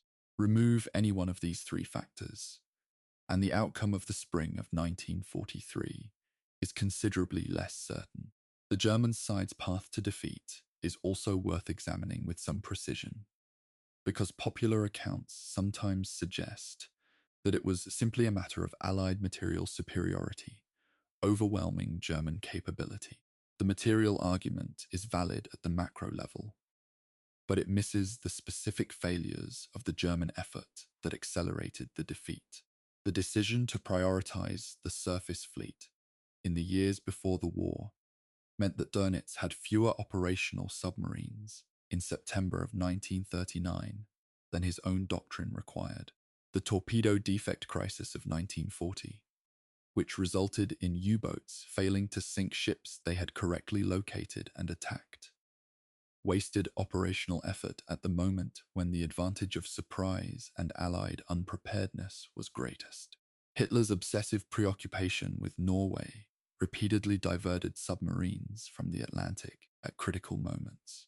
The decision to share the Atlantic campaign with the Italian submarine fleet, rather than concentrating German forces, diluted effectiveness without producing proportionate results. Dönitz himself is a figure who occupies an uncomfortable position in the historical record. As a naval commander, he produced results with the resources he had that exceeded what those resources should theoretically have been able to achieve. His doctrine was sound, his tactical management was systematic, his relationship with his crews, built on genuine mutual respect and a willingness to advocate for their welfare against the institutional indifference of the high command, produced a level of morale that, given the casualty rates of the later war, was extraordinary. He also operated in the service of a regime whose crimes were of a different order entirely, and the question of how much he knew and when he knew, it has been examined by historians with varying conclusions. The Nuremberg tribunal sentenced him to 10 years in Spandau prison, a sentence that was, by comparison with others handed down there, notably lenient, and that generated controversy both among those who thought it too harsh and those who thought it inadequate. The convoy system, the central operational mechanism through which the Allies ultimately won the Battle of the Atlantic, deserves a retrospective assessment, because it was so consistently resisted before it was ultimately adopted. The principle that merchant ships were safer in groups, escorted by warships, than sailing independently was not a controversial theoretical proposition by 1939. It had been demonstrated conclusively in the First World War. The convoy system, introduced in 1917, had immediately reduced British shipping losses by roughly 80%. The same calculation applied in the Second World War. Every time the convoy system was applied, in the western approaches, on the American eastern seaboard, in the Caribbean, the rate of sinkings dropped dramatically, and yet at every stage of the battle, in every theatre where the convoy system had not yet been applied, there was institutional resistance based on arguments that the historical evidence had already refuted. The cost of that resistance in ships and in lives was enormous. The broader strategic consequence of the Allied victory in the Battle of the Atlantic is simple to state, but important to make explicit. Every major Allied offensive operation in the European theatre was made possible by the supply lines that the convoy system kept open. The North African campaign required the continuous movement of men and equipment across the Atlantic and through the Mediterranean. The invasion of Sicily and Italy in 1943 required those supply lines. The Normandy invasion of June 1944, the most complex combined operation in military history, required not only the Atlantic crossing of American forces and equipment, but the accumulation of supplies in Britain over 2.5 years of continuous convoy traffic. The Battle of the Atlantic was not a campaign that produced a visible territorial result. It did not liberate a country or capture a city. What it produced was the logistical foundation on which every campaign that did liberate countries and capture cities was built. The Arctic convoys to the Soviet Union are a strategic element that also deserves explicit weight in any final assessment. Between August of 1941 and May of 1945, the Allied Arctic convoys delivered to the Soviet Union approximately 5,000 tanks, 7,000 aircraft, more than 300,000 tons of explosives, and enormous quantities of food, vehicles, and raw materials. The Soviet government's official position, maintained for decades, was that this Western aid was marginal to the Soviet war effort, a position driven by political considerations more than by honest accounting. The military historians, who have had access to Soviet archives since 1991, have generally concluded that the Western supply contribution was considerably more important than that official position acknowledged, particularly in the critical period of 1941 to 1942, when Soviet industrial production had been catastrophically disrupted by the German advance into the Ukrainian and Russian industrial heartlands. The losses of the Battle of the Atlantic are recorded with enough precision to state with confidence, and they should be stated clearly, because they are the most direct measure of what the campaign cost. 36,000 Allied merchant sailors were killed. More than 30,000 Royal Navy and Allied naval personnel died. Approximately 28,000 German U-boat crew members were killed, from a total force of around 40,000 who served. More than 3,500 Allied merchant ships were sunk. More than 780 U-boats were destroyed. These numbers do not include the ships lost in the Arctic, the South Atlantic, the Indian Ocean, or the hundreds of smaller vessels, fishing boats, coastal traders, harbour craft, that were sunk in waters adjacent to the main campaign areas. They do not include the civilian casualties ashore caused by supply shortages or the industrial consequences of delayed and lost cargoes. The Battle of the Atlantic ended formally on the 8th of May, 1945, the same day as the general German surrender in Europe. In the months that followed, the surviving U-boat crews were processed through prisoner of war camps, and the surviving U-boats were distributed among the Allied powers or scuttled under Operation Deadlight, in which 116 captured German submarines were towed out into the North Atlantic between November of 1945 and February of 1946, and sunk. They went down in water that, in most cases, lay directly above the routes along which the convoys had sailed, above the wrecks of the ships and the graves of the men from both sides who had not survived the 6 years of fighting above them. The ocean, as it always does, made no distinction between the winners and the losers. Chapter 15, Part 2. Remembrance and Legacy. Why the Atlantic Still Matters. There is a question that honest historians of the Second World War eventually have to ask about the Battle of the Atlantic, and it is this. Why is a campaign of this duration, scale, and strategic importance so incompletely present in popular memory? The Battle of Britain has its Spitfires, Dunkirk has its little boats, El Alamein has its desert, Stalingrad has its streets. The Battle of the Atlantic has grey water, grey skies, and the recurring, featureless image of ships on a grey horizon. It does not photograph well. It does not compress into a single dramatic moment. It was won not in one battle, but through the accumulated weight of thousands of small decisions. A weld inspection at a Liverpool shipyard, a radar calibration at an Icelandic airbase, a convoy routing decision at a plotting table at 3 in the morning. That resistance to compression and to dramatic imagery is perhaps why the campaign has been inadequately memorialized. The merchant sailors of Britain received no campaign medal specifically acknowledging Atlantic service until 1980, 35 years after the war ended. The Canadian contribution to the Battle of the Atlantic, which grew to encompass close to half of all convoy escort duties on the main North Atlantic routes by 1944, has been better recognized within Canada than in international histories of the campaign. The Norwegian merchant sailors, who crewed some of the most vital tankers of the entire campaign, under a flag that their country's occupiers had forbidden, are acknowledged in Norwegian national memory, but rarely in the broader histories of the war. These gaps in recognition are not accidental. They reflect the particular ways in which democratic societies choose to remember wars. Through individual heroism, through visible sacrifice, through photographs that can be printed on the covers of anniversary magazines. The technological legacy of the Battle of the Atlantic runs through the entire post-war history of naval and maritime technology.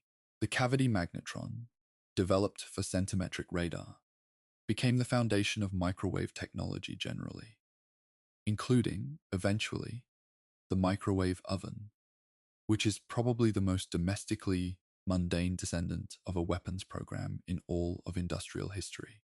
The principles of convoy defense, layered protection, coordinated air and surface response, signals intelligence integration, became the doctrinal foundation of Cold War anti-submarine warfare and remain embedded in the doctrine of every modern naval force. The sonar systems, the depth charge replacement weapons, the tracking and communication systems used by NATO through the Cold War, decades all owe a direct and traceable lineage to the operational experience and technical development of the Atlantic campaign. The strategic lesson of the Battle of the Atlantic, that maritime supply lines are not a peripheral concern, but the central nervous system of industrial warfare, was absorbed so thoroughly by the Anglo-American military planning tradition that it became invisible. The extensive logistical planning for operations in Korea, Vietnam, the Gulf, and Afghanistan. The systematic attention to how forces would be supplied, how sea lanes would be protected, how the industrial base would convert production into battlefield capability. All of this reflects an institutional memory that runs in a direct line from the operational experience of 1939 to 1945. The lesson did not need to be learned again, because it had been learned so completely and so painfully the first time. The ships themselves are almost entirely gone. A handful of Flower-class corvettes survive in various states of preservation. MC's Sackville at Halifax, Nova Scotia, maintained by the Canadian Naval Memorial Trust, is the only survivor of the class still afloat in anything close to her wartime configuration. No Type 7 U-boat survives fully intact, though several partial sections and a small number of examples of related types are preserved in museums in Germany, the United Kingdom, and the United States. The wrecks on the ocean floor, merchant ships, warships, submarines, remain where they fell. The Atlantic seabed between North America and the British Isles holds the wreckage of an industrial campaign of extraordinary scale, unreachable, slowly corroding, covered in whatever marine life has colonized each hull over the decades since. The men who fought the Battle of the Atlantic are now, with the passage of 80 years, almost entirely gone.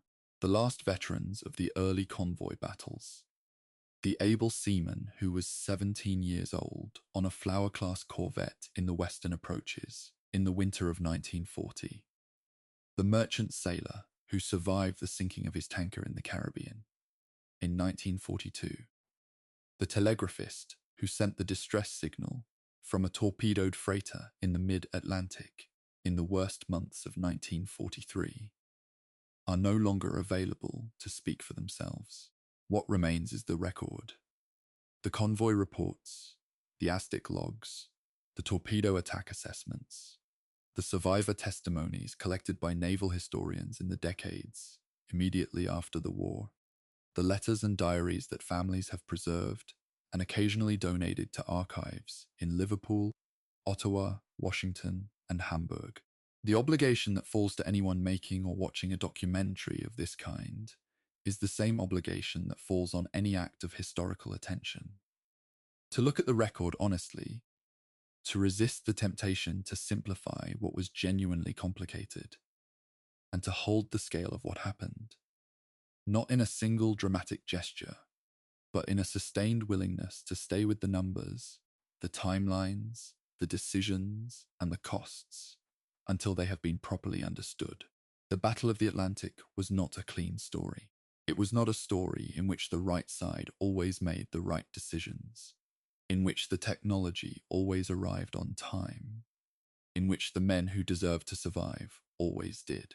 It was a 6-year campaign of grinding, industrial, often invisible effort, conducted by hundreds of thousands of people, most of whose names are not in the history books, on behalf of a supply chain that the world above the waterline took largely for granted.